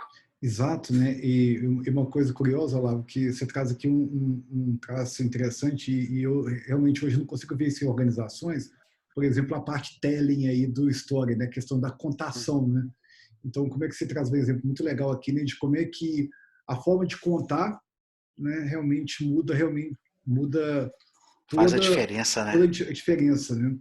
Então, realmente é uma questão muito legal, muito interessante, né? E de fato, a gente precisa trazer isso para o nosso mundo, né? Mundo corporativo, né? Como você diz, né? E o exercício é esse, é tentar enxergar além do produto, do serviço, e às vezes, assim, tentar enxergar além de si, do ego, né? Começar a enxergar que nós estamos dentro de contextos, né? Então, assim, dentro daquela história do que o Harari fala, né? Do poder da colaboração que as narrativas fizeram a gente ter lá 70 mil anos atrás, é a mesma coisa, você se colocar também no mesmo barco que o cliente, que o colaborador, que vários stakeholders, e fazer essa história ter sentido, né, se conectar por ela da mesma forma. E interessante também que eu vejo que tem algumas narrativas que são contadas pelo narrador e que ele não participa, né? Mas tem algumas que o narrador também participa, então que ele conta, ele se insere no meio. Eu acho que esse modelo se encaixa muito no que a gente faz para as organizações. Às vezes a gente quer resolver um problema do cliente, mas a gente é o terceiro, a gente não vive muito o problema do cliente, né? Então, se o cliente tivesse a capacidade de desenvolver softwares, ele faria o melhor software possível. Eu já tenho um conhecido meu que fala assim, se eu dominasse essas linguagens que vocês dominam, eu sei exatamente o que eu preciso, mas eu preciso contar para você porque eu não sei construir. O problema é que nesse contar tem uma impedância e acaba que o cara que vai construir não consegue capturar a essência da história, né? Então... deixa eu até emendar aqui com o que o Marcos traz para a gente aqui na pergunta, como lidar quando o problema muda, né? Então, ou seja, que essa questão, né? Então, a gente está vivendo mudança o tempo todo, né? Então, como é que a gente considera o ambiente de constante mudança? Pergunta que surgiu aqui, Olavo, do Marcos. Muito bom. Eu vou chegar nessa pergunta do Marcos também, só fazer um comentário sobre o que o Alcibiades falou. Acho que, assim, nesse caminho que o Marcos estava falando aqui também. Esse caminho de você expressar e contar a história, ele já é bastante importante. Assim, eu gosto dessa provocação também de que a gente precisa contar uma história, né? Às vezes não é só com a intenção de publicar ou não, já vai virar uma apresentação, uma palestra, um vídeo, né? Às vezes só o ato de escrever e de expressar, às vezes contar para alguém algo, isso já coloca os insights, as ideias em perspectiva. Legal, muito bom. Então, assim, eu sempre contei muito, né? Eu falo muito da mentoria que eu faço para várias pessoas, que muitas vezes, no caso, é eu ser esse espelho para a pessoa conseguir organizar melhor as ideias dela, né? Por que comunicação é uma coisa que sempre depende muito de você ter parceiros e fornecedores para ajudar a fazer? Porque é difícil você fazer do próprio lugar, né? Eu tenho dificuldade de fazer a minha comunicação. Até para planejar curso, eu já pedi mentoria para conseguir junto expressar as ideias e tá ouvindo os insights para poder ver se aquilo faz sentido, né? Então, tem esse sentido, né? Você também isso é legal. Expressão oral, né? Para poder botar as ideias em movimento e em perspectiva. E aí, indo para a pergunta do Marcos, né? Como lidar quando o problema muda, considerando o ambiente de constante mudança? Acho que aí a gente vem muito por esse momento que a gente está vivendo, né? Então, isso que a gente comentou sobre essa conexão com o propósito, né? A grande pergunta que eu faço, assim, quando a gente está nesse ambiente que as coisas estão mudando, então, agora, como por exemplo, a gente está nessa questão da pandemia, né? E eu estava, esses dias, vendo uma entrevista do Leandro Carnal, né? E ele falava assim, olha só como as coisas mudam rápido, né? Um mês atrás, um monte de gente mascarada entrando no supermercado era assalto, né? Hoje, a pessoa que não entra mascarada no supermercado corre o risco de ser presa.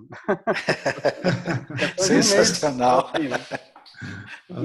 E aí, esse é o ponto, né? Quando a gente está nesse cenário, acho que a pergunta que a gente tem que se fazer é, ok, mudou muita coisa. O que não mudou? Né? Porque tem a ver com isso que a gente está falando, assim, né? Essa pergunta ela é de pensar interessante.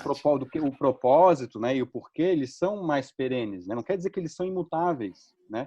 Eles também estão dentro desse mesmo cenário caótico e complexo. Mas é muito legal quando a gente quando a gente enxerga assim também as coisas em perspectiva, né? E começa a olhar um pouco se afasta às vezes do problema, olha numa perspectiva mais macro, a minha carreira, né? E aí a empresa e a minha vida, e aí começa a olhar isso dentro de um ciclo de um século, e daí começa a olhar dentro do milênio, né? Tem coisas que de certa forma mudaram muito as ferramentas e as formas, mas elas ainda continuam perenes, né? E a própria mudança em si é uma grande constante, né? É uma grande algo perene. Então, quando a gente começa a entender, né, que de repente dentro do cenário, né, o problema mudou, mas tem algo um propósito, um porquê desse problema que eu acho que ainda não mudou, ao qual ele está atendendo, que talvez o meu propósito seja eu estar resolvendo problemas independente de qual natureza for, né, de começar a tentar pensar nessas variáveis, né, ter essas reflexões, é que a gente aí começa a entender que de repente eu não preciso me apegar a isso, né? Porque eu acho que às vezes Sim, o problema é uma coisa que é uma ferramenta, o problema pode ser só um jeito de fazer, pode ser uma tecnologia. E se eu sim. fico apegado a essas coisas, aí quando mudou a tecnologia, mudou o modelo, mudou não sei o quê, pum, meu mundo caiu. Não, né? Hoje o grande questionamento é essa questão do futuro do trabalho e a substituição por automação.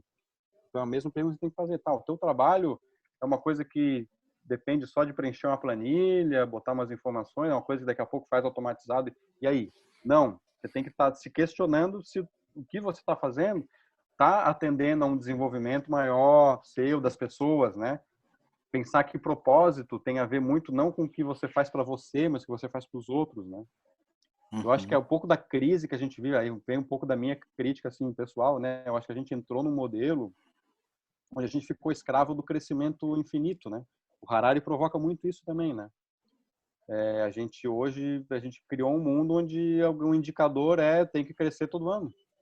E aí a gente, será? Onde que isso vai?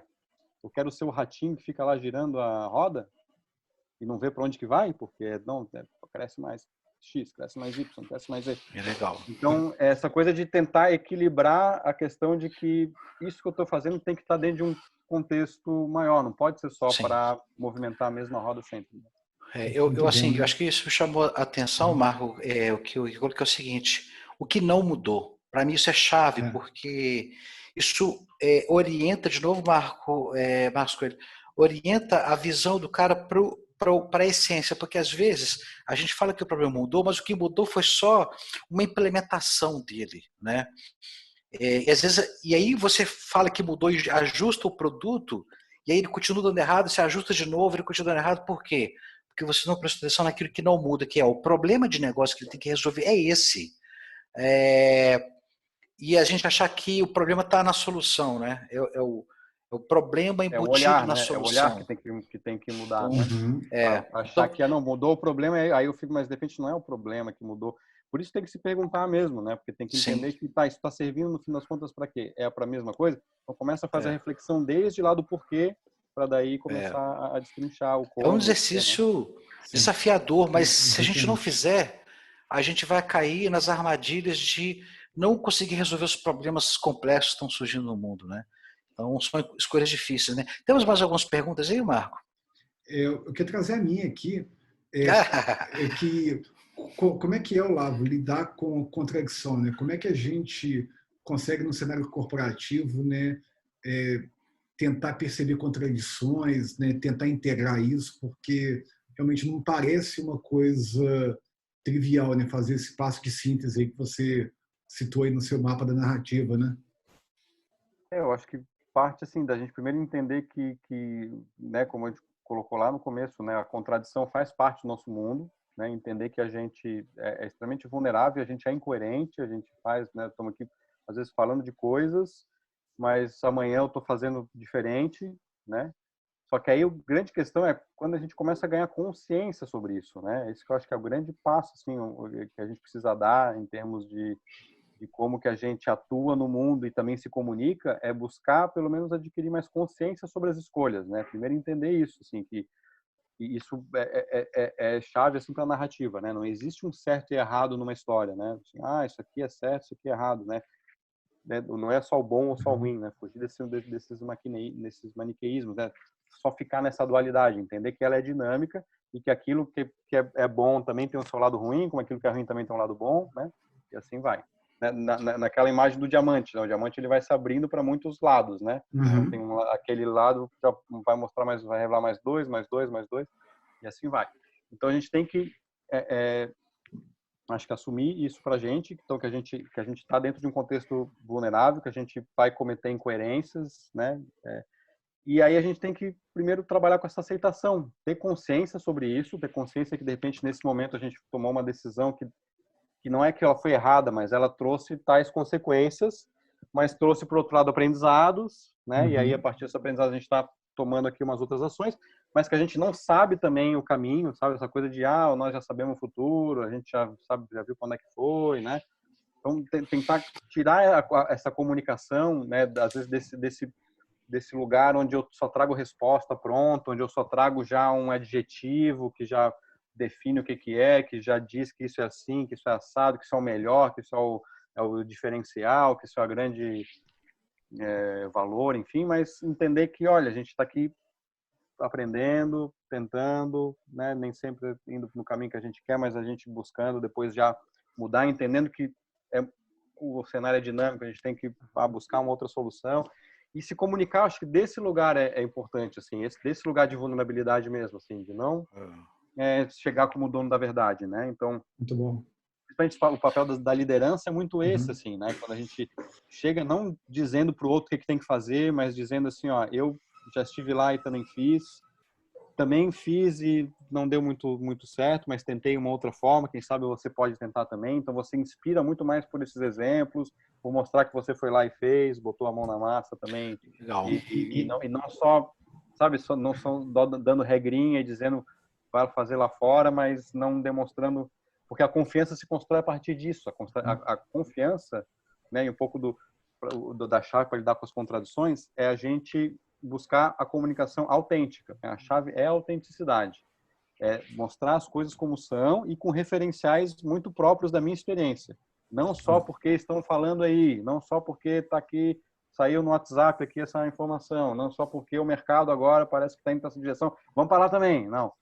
Sabe, tem um referencial aqui que está em mim e aí a confiança a pessoa pode ter em você ou não, e aí você também tem que aceitar e quem confia está junto, vamos embora, e quem não está, ok. E é muito bacana, né, meus amigos, que ele traz aqui para a gente a questão, né, da narrativa como aprendizado, né? Que é uma questão fantástica, né? Na verdade, a gente tem, acho que isso talvez seja um dos maiores aprendizados juntos que a gente está fazendo, né, Marco? Que você faz a narrativa não com o objetivo de julgar, mas de fazer que a informação venha à tona, ela venha para a superfície, né? Tem uma pergunta interessante que eu achei ali, que é assim, como é que as narrativas tomam formas, né? Não tem uma pergunta nesse sentido? Acho que seria legal responder. E aí eu queria fazer menção, Olavo, porque eu vi alguns vídeos lá no seu site, no YouTube e tal, de pessoas que com seu apoio contaram histórias. Eu acho que vai ser muito legal para a galera ver aquelas histórias, para eles entenderem como é que o trabalho toma forma, né? Muito interessante algumas histórias pequenas, contadas ali em 2, 3 minutos, né? E tem o início, meio e fim com o resultado. Eu achei muito legal aquilo, né? Ele já colocou até uma hashtag ali, galera, ó. Sensacional, eu curti demais. Isso foi uma experiência que eu fiz faz um tempinho já que eu fiz, quando eu estava começando também essa coisa de testar o método, né? Porque daí eu falo, vamos ver se isso aqui funciona. E aí eu fui conversando com pessoas da minha rede e eu fui fazendo esse exercício. Então eu trazia as perguntas e desenhava junto com elas, assim, coisa de meia hora, assim, saiu uma narrativa onde eu buscava justamente que a pessoa contasse uma história sua, mas que não é só contar a sua história, né? é contar uma história que tem um tema, que tem alguma coisa que você está ali de alguma forma envolvido com aquilo, né? Então eu cito uma história que foi bem legal, assim, de um amigo que é médico, né? E que ele trabalha justamente, ele criou uma tecnologia que inclusive está sendo utilizada hoje no SUS, de traduzir prescrição médica em pictogramas para as pessoas entenderem, né? Porque existe uma população enorme de analfabetos funcionais no Brasil, pessoa que às vezes só escreve o nome, né? E aí a pessoa não entende, às vezes, uma prescrição médica quando vai pegar um remédio para doença crônica, às vezes um diabetes, enfim. Chega lá a prescrição e aí ele foi lá, ele conversou com essas pessoas, foi entender o problema, né? Então ele foi para a rua e aí entendeu, perguntou para uma senhora lá, tem lá o vídeo gravado lá dele perguntando: ah, você quando vê aqui uma prescrição médica com a letrinha de médico ainda, aquela bem danada, né? Tá dizendo que tem que tomar um remédio de 8 a 8 horas. Como é que você toma? Ah, eu tomo às 8 da manhã e às 8 da noite. E aí assim, a pessoa toma errado o remédio, no final tem efeito colateral, não funciona, morre por causa disso. Então ele criou uma história de traduzir em pictogramas. Então o médico vai lá, coloca a prescrição na plataformazinha dele e sai um pictograma direitinho, ó, 8 da manhã, depois 3 da tarde, um comprimido, ó, um copinho d'água, assim, tudo desenhadinho, bonitinho. E aí ele mostrava essa prescrição, mostrava a prescrição, pensando, nossa, entendi tudo, agora vou tomar às 8, às 3, às 8. Mas aí eu fui querer contar a história dele e a gente foi por um outro viés, assim, né? Eu queria entender, pô, de onde, né, partiu, mas por que você foi trabalhar com isso, de onde... E aí ele contou um pouco, assim, de como ele tinha uma limitação muito grande, assim, né? Essa questão dele hoje ajudar as pessoas a superarem determinados limites, que no caso ali desse produto dele tinha a ver com superar o limite da leitura, né, do analfabetismo, né? Tinha a ver com o limite dele de autoestima, que ele tinha um problema de autoestima muito grande, assim. Ele é um cara que era super inteligente, entrou cedo na faculdade, 17 anos, enfim, medicina, né, faculdade pública. E aí, com 20 anos, ele foi chamado para participar de um prêmio de jovens inspiradores, assim, 17 mil pessoas se inscreveram, ele foi selecionado em 25 pessoas, ganhou passagem, foi para fora do Brasil para falar, e aí ele foi chegar lá, o pessoal dizendo, e aí, conta aqui o seu projeto, o que você fez? Ele estava tão nervoso, né, me lembrou aquela história da minha apresentação lá do Dom João VI. Ah, o que você fez? Ele, nada, não fiz nada. Ele começava a se olhar, porra, esse cara é muito foda, esse aqui, não sei o que, não sei o que. Ah, eu não fiz nada, gente, eu fiz um negocinho lá, não foi nada. E aí, quando ele se deu conta dessa limitação nesse evento, ele falou, cara, eu vou ter que mudar, eu tenho que buscar uma outra coisa na vida. E aí que ele começou a buscar essa questão de querer empreender, fazer uma coisa nova e tal, e aí ele chegou nesse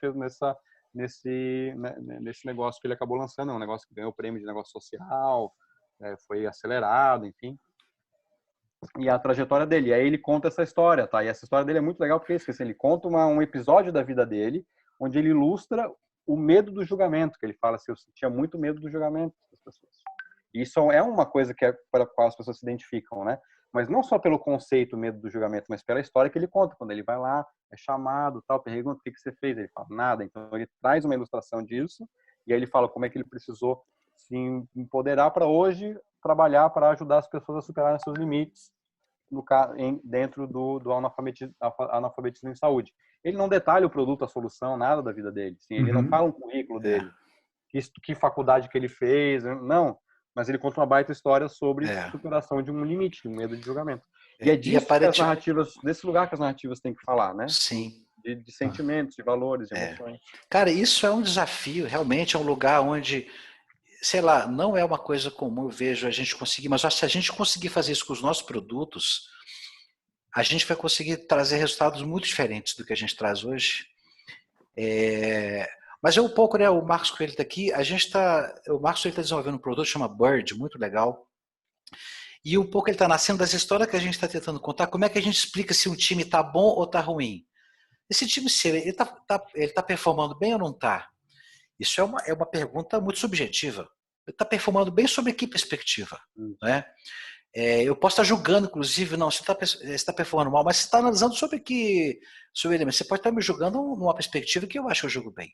Então, a partir daí está nascendo um produto nosso lá que tenta explicar à luz de critérios um pouco mais objetivos, se o time está desempenhando bem ou não. Se a gente concordar com aqueles critérios, então o produto vai ter um valor tremendo para quem usar, para monitorar, porque um grande desafio é monitorar times, né? Para saber se eles estão indo bem ou não, porque os critérios são muito subjetivos. É um pouco isso, né, Marcos? Assim, a gente está tentando agora lá dentro do nosso grupo de redesign contar histórias ali que acontecem no cliente A, no B, e aí o Marcos já vai lá, puta, peraí, eu acho que então eu não tenho nada no meu produto que consegue representar esse negócio que você falou na história, de que ele não tá, a maturidade não está indo bem. Pô, então a gente tem que trazer alguma coisa de maturidade. É um pouco isso, né, Marcos? Não sei se estou falando muita besteira aqui. E tem um desafio, que são vários atores, né? Tem vários problemas, são várias perspectivas, então isso é um desafio da nossa área também, né? Você cria um software não para alguém, mas para um grupo de pessoas, e elas têm esses conflitos às vezes diferentes, né? Então você tem que ver ali e como você falou, né? Quando eu fiz a outra pergunta, logo em seguida você respondeu, né? Que é perguntar por quê. Mas por que você quer isso? Mas por quê? Até você achar o cerne, né? O tema. Eu acho que é um exercício que a gente tem que voltar e até um passo atrás nesse produto e ver, será que a gente fez essas perguntas, quantidade de perguntas? É difícil, né? E exatamente. Claro, e o contexto é sempre tudo, né? Então, assim, eu gosto muito, assim, sempre de começar na provocação da intenção, porque às vezes só nisso aí já tem uma narrativa ali que você vai entender que talvez aquela intenção que você acreditava que era, de repente não é, ou que você tem que talvez limitar o teu universo, né, daquela narrativa para determinado público naquele momento, que daí vai poder conectar com outro em determinado momento, ou que de repente dá para falar com todos os perfis aqui diferentes, mas aí a gente tem que ir para um cerne mais limitado aqui desse tema e não tentar entrar muito nessa ou nesse viés, né? Isso ajuda a guiar o que é realmente importante comunicar. E é importante que o universo da narrativa seja limitado, assim, o pessoal fala que não, que para escrever tem que ser, a criatividade se expande e tal. Eu gosto de trabalhar muito isso no passo do descobrir, né, do método, nessa coisa de você expandir um pouco mais, mas no final você tem que convergir quando você vai construir a narrativa. É importante que converja para uma coisa que seja bem essencial, que seja uma história simples de ser entendida, que fale de um tema, né, não é para falar de um monte de tema, né, que não fale de um monte de protagonistas em situações diferentes que cruzam um com o outro, e aí tem tramas e subtramas, tal. Às vezes tem que ser, né, você não está construindo a série do Netflix, né, não é La Casa de Papel, né? Então, calma, vai só Game of no Thrones, que é né? importante. Porque, claro, essas narrativas são mais complexas, né? E aí você tem aqueles 5 princípios, tem toda a narrativa. Pode ser o filme de 30 segundos, a temporada, né, das 10 temporadas lá do Friends. Mas a diferença é que você vai se aprofundar em outros níveis, né? De empatia, a empatia é menos cognitiva, ela já vai para um nível mais relacional, né? E aí mais conflitos, e mais subtramas, e mais viradas. As coisas vão aparecendo, né? E tá ligado aqui com a pergunta aqui, né, Olavo? Aqui, qual que é o limite em estender uma narrativa? O Lucas trouxe para a gente essa pergunta aí. Isso, e para estabelecer uma comunicação mais efetiva. Então, a partir do momento que você tem clareza da intenção, até na questão de saber como que você vai comunicar, né, que a outra pergunta falou também dos vídeos e apresentações. E eu também não gosto, né, muitas vezes, de partir de uma construção de uma narrativa, às vezes pensando, muitas vezes a gente já é dada a ferramenta, né? É uma palestra, é um vídeo, né? Mas muitas vezes não necessariamente precisa ser. Você pode partir sem saber como que você vai materializar, né? Eu pratico assim muito em casos assim de pessoas que estão fazendo meio que um reposicionamento, e aí a pessoa vai meio que pensar um site novo, vai pensar em lançar alguma marca pessoal ou de uma empresa, enfim. Eu gosto de começar o exercício da narrativa sem saber se isso vai ser uma apresentação institucional, se vai ser um vídeo, se vai ser basicamente ela vai ser um texto, um manifesto pelo qual você vai se enxergar, se conectar, e ali você vai derivar um conteúdo para o site, que você vai poder aprofundar. Já pode ser lá o Quem Somos, né, que é a segunda página mais acessada depois da home. Muita gente deixa lá meio abandonada, né, e deixa lá um currículo, deixa uma coisa bem técnica lá, uma timelinezinha, em vez de usar essa oportunidade para contar uma boa história, né. Vai, de repente, criar uma adaptação disso no teu perfil do LinkedIn, né? Às vezes, a partir dessa narrativa, você cria uma marca que daí você já cria um perfil no Instagram daquilo, porque já tem uma, né? Eu fiz um trabalho que acabou recentemente virando isso, né? A pessoa começou, era uma apresentação para conseguir patrocínio para participar de uma competição internacional de triatlon. No final, o cara criou uma comunidade de triatletas. Entendeu? Então, isso ganha outros caminhos. Porque a primeira narrativa foi tão inspiradora que ela falou, nossa, não, isso aqui vai ter que ser maior. Eu vou criar uma comunidade e tal. Hoje o cara tá lá no Instagram com um monte de seguidor, dando palestras, sabe? A coisa vai ganhando outras dimensões, às vezes, do que só uma coisa, uma apresentaçãozinha para vender, para virar um PPT, não sei o quê. Então, eu gosto de praticar também no método a questão do que eu chamo, depois que você construir a tua narrativa, você fazer da mesma forma que existe o MVP, né? O mínimo produto viável, existe a mínima narrativa viável, o MVN. Onde você, primeiro, construiu aquela história, primeiro, cara, conta ela de forma oral, do jeito mais simples. Daí você vê, isso aqui fez sentido, não fez? Quando você se vê falando, né? Pode virar agora uma apresentação, uma palestra, um vídeo, pode virar um texto que vai para o site, já um artigo lá, entendeu? Você pode, a partir dela, entender que ali tem elementos essenciais que te dão, às vezes, disparam outras ideias de coisas que você pode criar, pautas que você pode gerar a partir daquilo ali. Então um pouco, não sei se respondi a pergunta do Lucas, né? Mas a intenção, acho que ajuda, né, a dar esse norte e pensar que às vezes você constrói uma narrativa que ela deu conta, às vezes, de falar do propósito, mas agora eu vou ter que entrar numa série que vai se desdobrar em outras pautas, em outros vídeos, que pode virar uma série de vídeos, de materiais, enfim. Mas eu gosto de fazer sempre essa primeira prática do texto contado oralmente, assim, né? Muito bom. Documentário, alguém falou que documentário El Fenômeno, excelente exemplo de como construir narrativas. Não conheço esse documentário, vou pesquisar. Legal, ele tá na... Se tiver, nós estamos lá, né? Olá, na nossa área, ver se consigo fazer um paralelo. Na nossa área, a gente, na verdade, a história é do nosso cliente, a gente ajuda ele a entender essa história, cria essa narrativa, mas no final das contas a narrativa é dele. Eu acho que é meio que você faz, né? Na verdade, você pega o seu, por exemplo, o caso do seu amigo médico lá, né? Você ajudou ele a construir a narrativa dele, ele fez um vídeo e construiu a narrativa dele, né? Podemos fazer um paralelo assim? Você me fez uma pergunta, eu estava respondendo alguém aqui, eu não prestei atenção. Desculpa. Que a gente, nós da área de TI, a gente na verdade conta a história de outros, né? Na verdade a história do outro, né? Do nosso cliente, a gente procura entender toda essa história, tem uma narrativa, mas a narrativa é dele, digamos assim, né? O problema é dele e depois a gente tem que chegar na mensagem para atender um problema dele, né? Eu acho que é um paralelo com o que você faz, imagino, né? Sim. Isso, você diz, porque muitas vezes, assim, na minha construção, na verdade, eu estou construindo uma narrativa, às vezes eu faço a mentoria, mas eu também escrevo texto e eu escrevo como se eu fosse o outro, né? Eu tenho que fazer esses papéis, assim, no curso. A Ana, tentei responder para ela, que não achei, mas a Ana participou do curso que eu dei em BH, né? E eu faço muito desses exercícios, assim, de você ter que construir, contar histórias do outro como se fosse a sua, né? E aí você começa a enxergar ali os pontos de conexão também da tua história com a história da pessoa. E esse exercício é muito legal. E assim, e também essa coisa isso te ajuda, acho que, a estabelecer essa empatia, né? Se colocar mais no lugar do outro. E pensando também que, assim, a história, como eu coloquei, ela nem sempre é só sobre você, nem sempre é só sobre o outro, mas é sobre algo, um contexto maior do qual vocês dois fazem parte. Né? E aí a gente vai estar se enxergando ali, vendo papéis ali. Porque mesmo o protagonista, a história não é só sobre o ego do protagonista. O protagonista está sempre dentro de um contexto maior.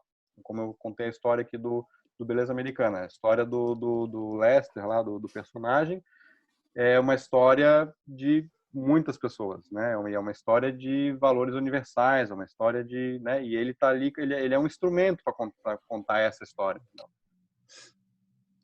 Eu acho isso legal porque agora você falando que é muito comum na nossa área a gente perceber que aquela história que a gente já resolveu para um cliente causa empatia num segundo cliente. Quando a gente conta a história desse primeiro para ele, o cara a gente já tá com a venda feita. A gente já tá é isso mesmo. Disso, né? A história não é sobre ele, né? A história é sobre um tema. Exatamente, ela é maior. Que pode ser compartilhado ou vivida, de certa forma, por muitos. Né? Aliás, dentro dos ambientes organizacionais, eu sempre brinco, né? Se você está falando de uma empresa que está no planeta Terra, os problemas são muito parecidos. embora tenha suas peculiaridades, mas ela segue alguns roteiros, né? Ou a venda que não acontece, o tempo demorado para atender o cliente, a entrega errada de um produto, são histórias vividas que acho que se a gente conseguisse capturar o que é comum em todas essas histórias, a gente teria um aprendizado de como fazer produtos que não entregam coisas defeituosas, que não demoram tanto no tempo, né? Então, acho que é legal, Marcos, você trouxe uma ideia muito legal que a gente pode desenvolver, né, no nosso dia a dia, que é quais são as histórias que nós já fizemos produtos para, sei lá, uma centena de clientes. Quais são as histórias que estão lá? E quais delas poderiam servir a outros clientes?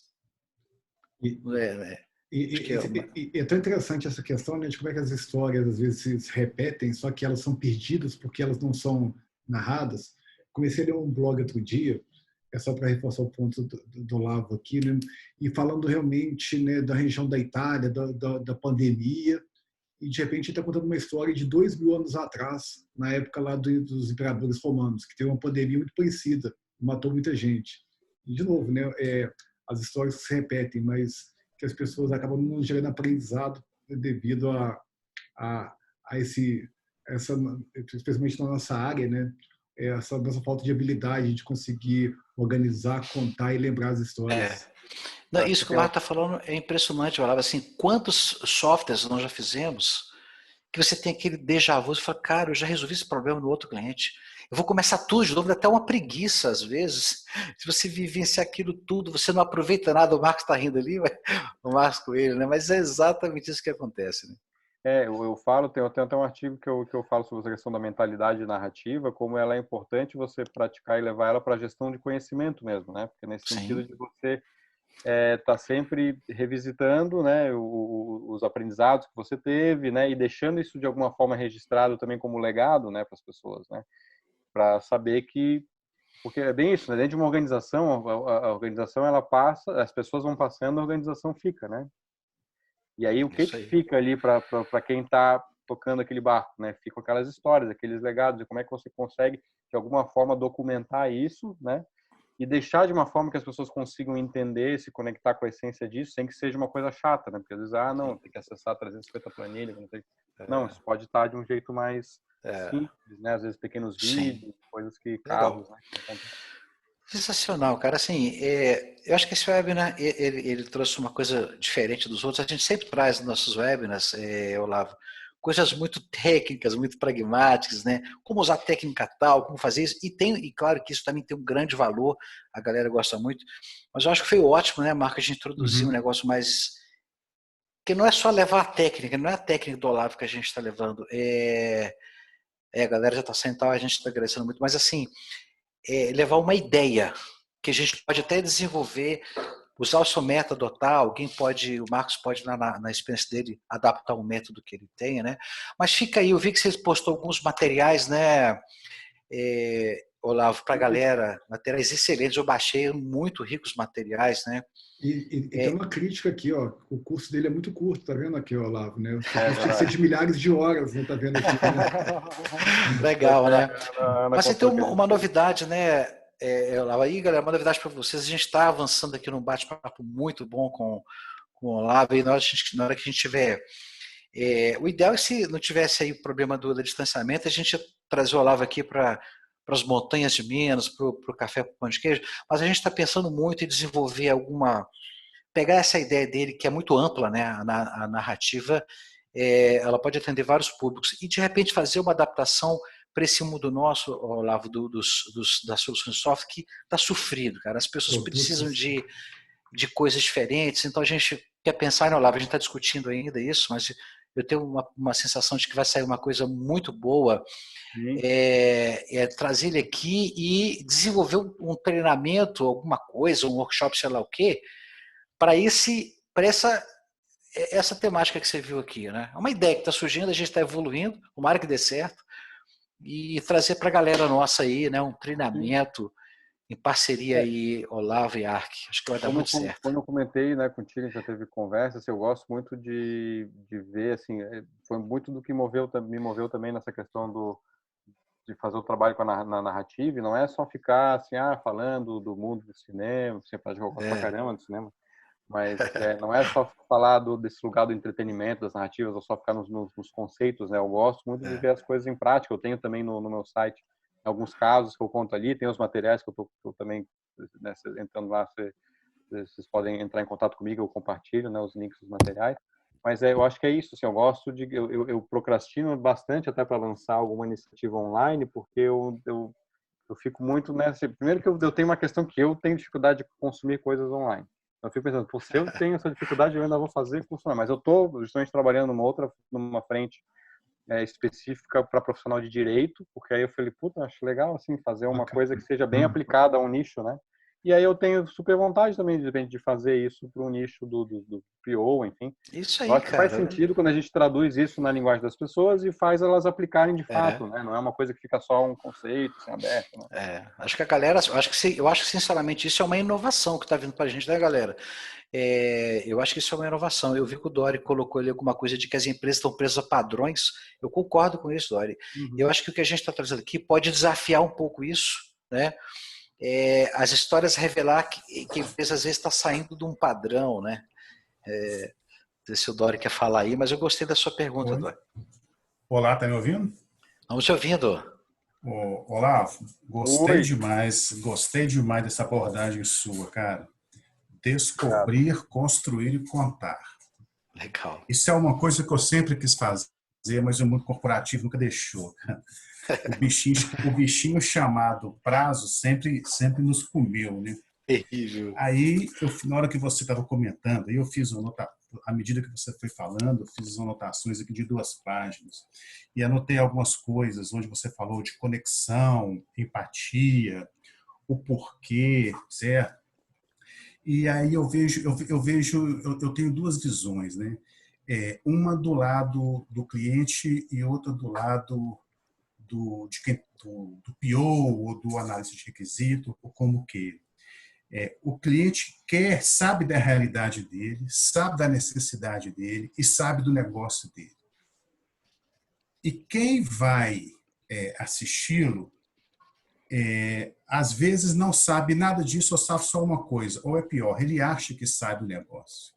E aí, pegando carona no que o Alcebiades falou, que o cliente falou o seguinte, olha, se eu soubesse tecnologia, eu faria meu próprio software. Eu acho que se o cliente caísse em tecnologia, talvez ele fosse ficar preso nos padrões. Então, aonde eu quero chegar com isso? Às vezes, a gente fica preso a UML, a gente fica preso a padrões para se escrever uma história, a gente fica preso ao produto, fica preso à squad, e a gente esquece de fazer a pergunta, o porquê, qual que é o motivo disso, para que isso serve, de onde isso vem, como que isso é feito, onde que isso nasceu. Né? Se você pega aí o varejo ou o mercado financeiro, que é um mundo um pouco mais complexo, às vezes você cai no mercado financeiro e com PO e você não tem a oportunidade de fazer esses questionamentos. Né? E aí nasce alguns questionamentos, como o Alcebiades citou em outros webinars, que a pessoa chega lá no meio da reunião e fala assim, me conta a sua dor. Aí o executivo quer matar o cara na hora que ele faz essa pergunta. Né? E a pergunta que tem que ser feita realmente, eu acho que é uma reflexão primeiro. Né? Olha, eu vejo assim, eu tenho conexão, eu tenho empatia, eu tenho um certo vínculo, até mesmo no cognitivo, com a empresa com a qual eu vou assistir, ou com a necessidade desse cliente. Às vezes a pessoa detesta o mercado financeiro, ela tem pavor de mercado financeiro, mas ela cai num produto do mercado financeiro, ela fala, não, cai no inferno, agora pronto. Aí, se você pega essa pessoa e pergunta para ela assim, olha, que posição do time que você joga melhor, cara? Fala para mim. Eu já vi isso acontecer e vi boas histórias sendo escritas, Olavo, não com tudo que você falou, obviamente, mas com um pouco do que você falou, e os resultados apareceram. E a hora que você colocou que descobrir, construir e contar, cara, isso me veio livro na cabeça, sabe? Eu falei, pô, que bom seria se a gente pudesse escrever esses livros, entre aspas, né, dada a devida proporção de tamanho, e guardá-los para a gestão de conhecimento. Mas o mundo real, ele às vezes não nos permite fazer isso. ele não nos permite. E se a gente pudesse fazer, eu acho que cabe a nós, Pios, a gente tomar isso como desafio, certo?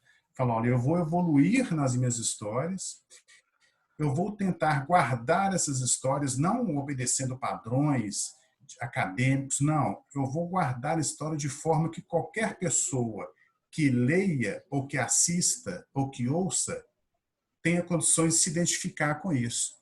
Às vezes você vê um filme e se identifica com ele, aquele filme você nunca esquece.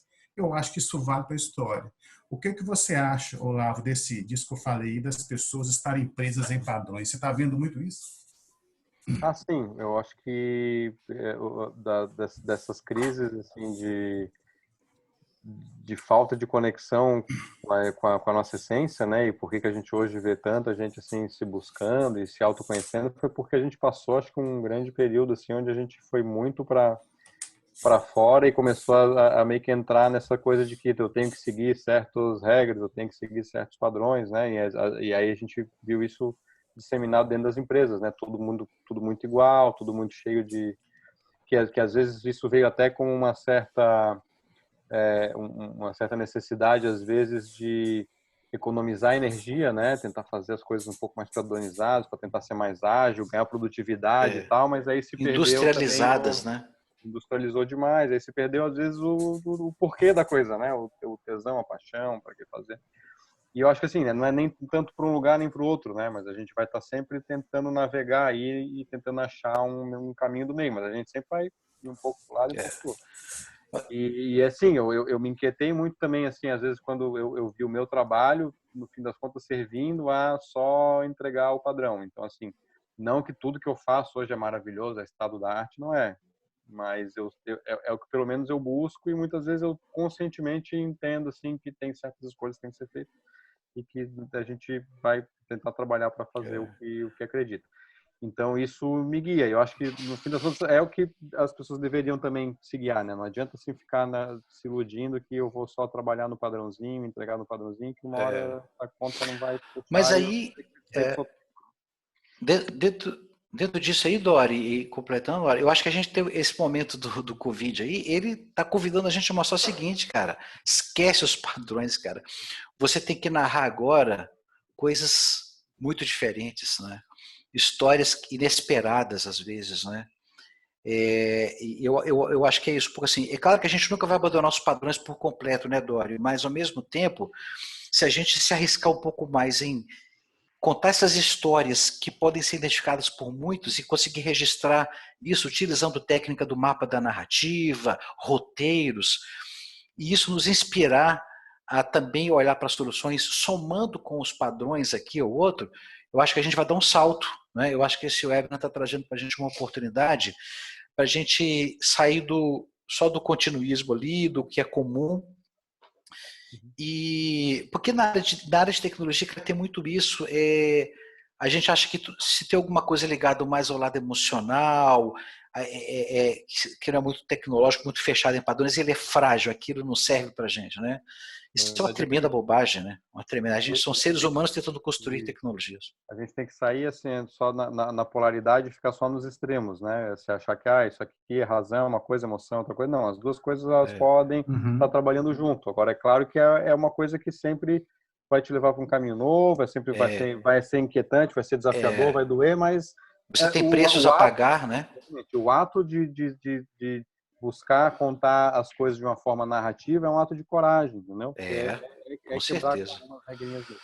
E aí eu acho que um ponto que ele está comentando, assim, que tem a ver com essa questão da gestão do conhecimento, né? E escrever livros e tudo mais, mas a gente hoje está recorrendo muito à ferramenta audiovisual, podcast, que voltou com tudo, né? São ferramentas interessantes para a gente deixar bons registros narrativos daquilo que a gente faz, né? E deixar esse legado para as pessoas, né? Sim. E aí o Clayton falou também a questão no Scrum temos os hits para organizar os times, algum direcionamento para encaixar melhor as narrativas dentro dos hits, um pouco a ver com o que eu comentei dessa questão de encaixar dentro das rotinas de encontros de time, dentro de um projeto, esses momentos celebrativos, né? Do tipo, vamos relembrar por que a gente está aqui, qual foi a história. Às vezes essa coisa também de sabe, trazer as emoções para o jogo, né? Como a gente está comentando aqui. Pô, hoje, Uhum. cara, tá complicado para mim, eu tô num dia ruim, por isso, aquilo. E a gente às vezes quer fazer essa coisa de, deixa o pessoal em casa e traz o profissional para cá. E não é isso, a gente é emoção também o tempo todo. Por mais que a É, gente tente esconder as emoções, elas vêm, né? E se a gente tentar esconder mais, elas vão aparecer no lugar errado, Uhum. é. né? Vão aparecer de um jeito distorcido. Então é legal a gente estar abarcando essa questão de falar das emoções também nos Sim. ambientes e trazer isso para as narrativas. As narrativas são de emoção e é por aí que a gente se conecta. Eu acho que teve uma Vou ideia. precisar Fechar, sair né? rapidinho Tá já, que eu bom. Cara, com Exatamente. certeza. Não, esperar o assim, parto. tem algumas perguntas aí que trouxeram, a gente coleta, aí se der tempo amanhã, Olavo, Maravilha. a gente coleta algumas respostas suas e leva para a galera, né? Mas assim, cara, Muito bom. muito obrigado. Eu acho que foi uma presença muito enriquecedora para nós, né? Obrigado, eu A agradeço. sua narrativa, a galera também, as perguntas, né? A gente espera, turma, que tenha atingido aí algumas expectativas, né? Talvez não todas, mas faz parte dessa questão. E a gente continua avançando, Olavo, nas ideias de como integrar essas coisas e ajudar a fazer produtos melhores, né? Muito bom. Muito obrigado a todos. Olavo, mais uma vez, muito obrigado pelo tempo que Pode você... contar comigo para isso. Acho que a gente continua essa conversa aí de outras formas. E vamos sim, vamos pensar em formas. A gente está se ajudando aqui, né? Porque acho que Isso é aí. todo mundo no mesmo barco e também, para mim, é importante aprender, conhecer mais diferentes universos e ver como é que eu posso contribuir e também aprender junto. Beleza? Isso aí. Obrigado, Tá bom. gente. Obrigado. Obrigado. Valeu, Muito cara. obrigado, Um Olavo, também. abraço. Alcimiades, Né? Marcos, Valeu, cara. aí. Obrigado. Obrigadíssimo. Excelente. Marcão, Obrigado. Marcos Coelho, Obrigado. valeu. Valeu, galera. Tony, Valeu. mais uma vez, Valeu. obrigado. Obrigado, Sanimara, pessoal, né? muito obrigado a todos. Muito bom. Pessoal, em breve vamos disponibilizar para vocês lá no YouTube, tá bom? Para que vocês Legal. possam assistir, reassistir. Legal. Gostou, Marcos Coelho? Ah, gostei demais. Nossa, abriu a mente assim para. Eu não- acabou o tempo, mas eu queria falar um caso para nós aqui. A gente tem um cliente que é a ANM, né, Agência Nacional de Sim. Mineração, e a gente, depois do caso das barragens lá, a gente desenvolveu um software para as barragens. E sobre esse negócio de emoção, eu lembro que alguém, o PO, o gerente, ele falou comigo assim, cara, foi numa reunião, o desenvolvedor falou assim, gente, a gente não pode ficar vacilando com esse negócio de erro, porque se a gente errar aqui, vai ter gente morrendo. Isso é impactante. Entende? Ou seja, ele não foi ele foi razão, mas também tinha uma carga emocional ali. Tinha, Ou seja, tinha sim. então, Cara, isso afeta a construção de qualquer coisa. e ele, assim, ele pegou essa história, porque essa história foi narrada em todos os jornais, né? A questão da barragem e tal, mas se a gente consegue canalizar essa história do cliente, a dor, por todo o processo produtivo, né? Até o cara que está lá, Uhum. ele tem uma visão diferente até sobre o que ele está construindo, né? Porque ele sabe, no final das contas, que ponta que esse problema, né? O tema que ele está resolvendo, o problema. Sensacional, né? Bacana. É legal, acho que o Robo ele andou por lá, ele foi por lá perto da barragem, conversou com algumas pessoas, né? Numa viagem que ele fez, ele estava me contando isso. Ou seja, os softwares que a gente faz, eles se conectam na vida, né? De alguém. E às vezes a gente perde isso. E acaba isso não aparecendo, né? Naquilo que a gente faz. Grande Renan. Boa noite, Bom. meus caros. Estava aqui escondidinho, câmera desativada. Curtiu, cara? Curtiu? Cara, sensacional. Muito bom, né, Sensacional. cara? Muito bom. Legal demais. O André Fialho tá aí também. Gostou, André?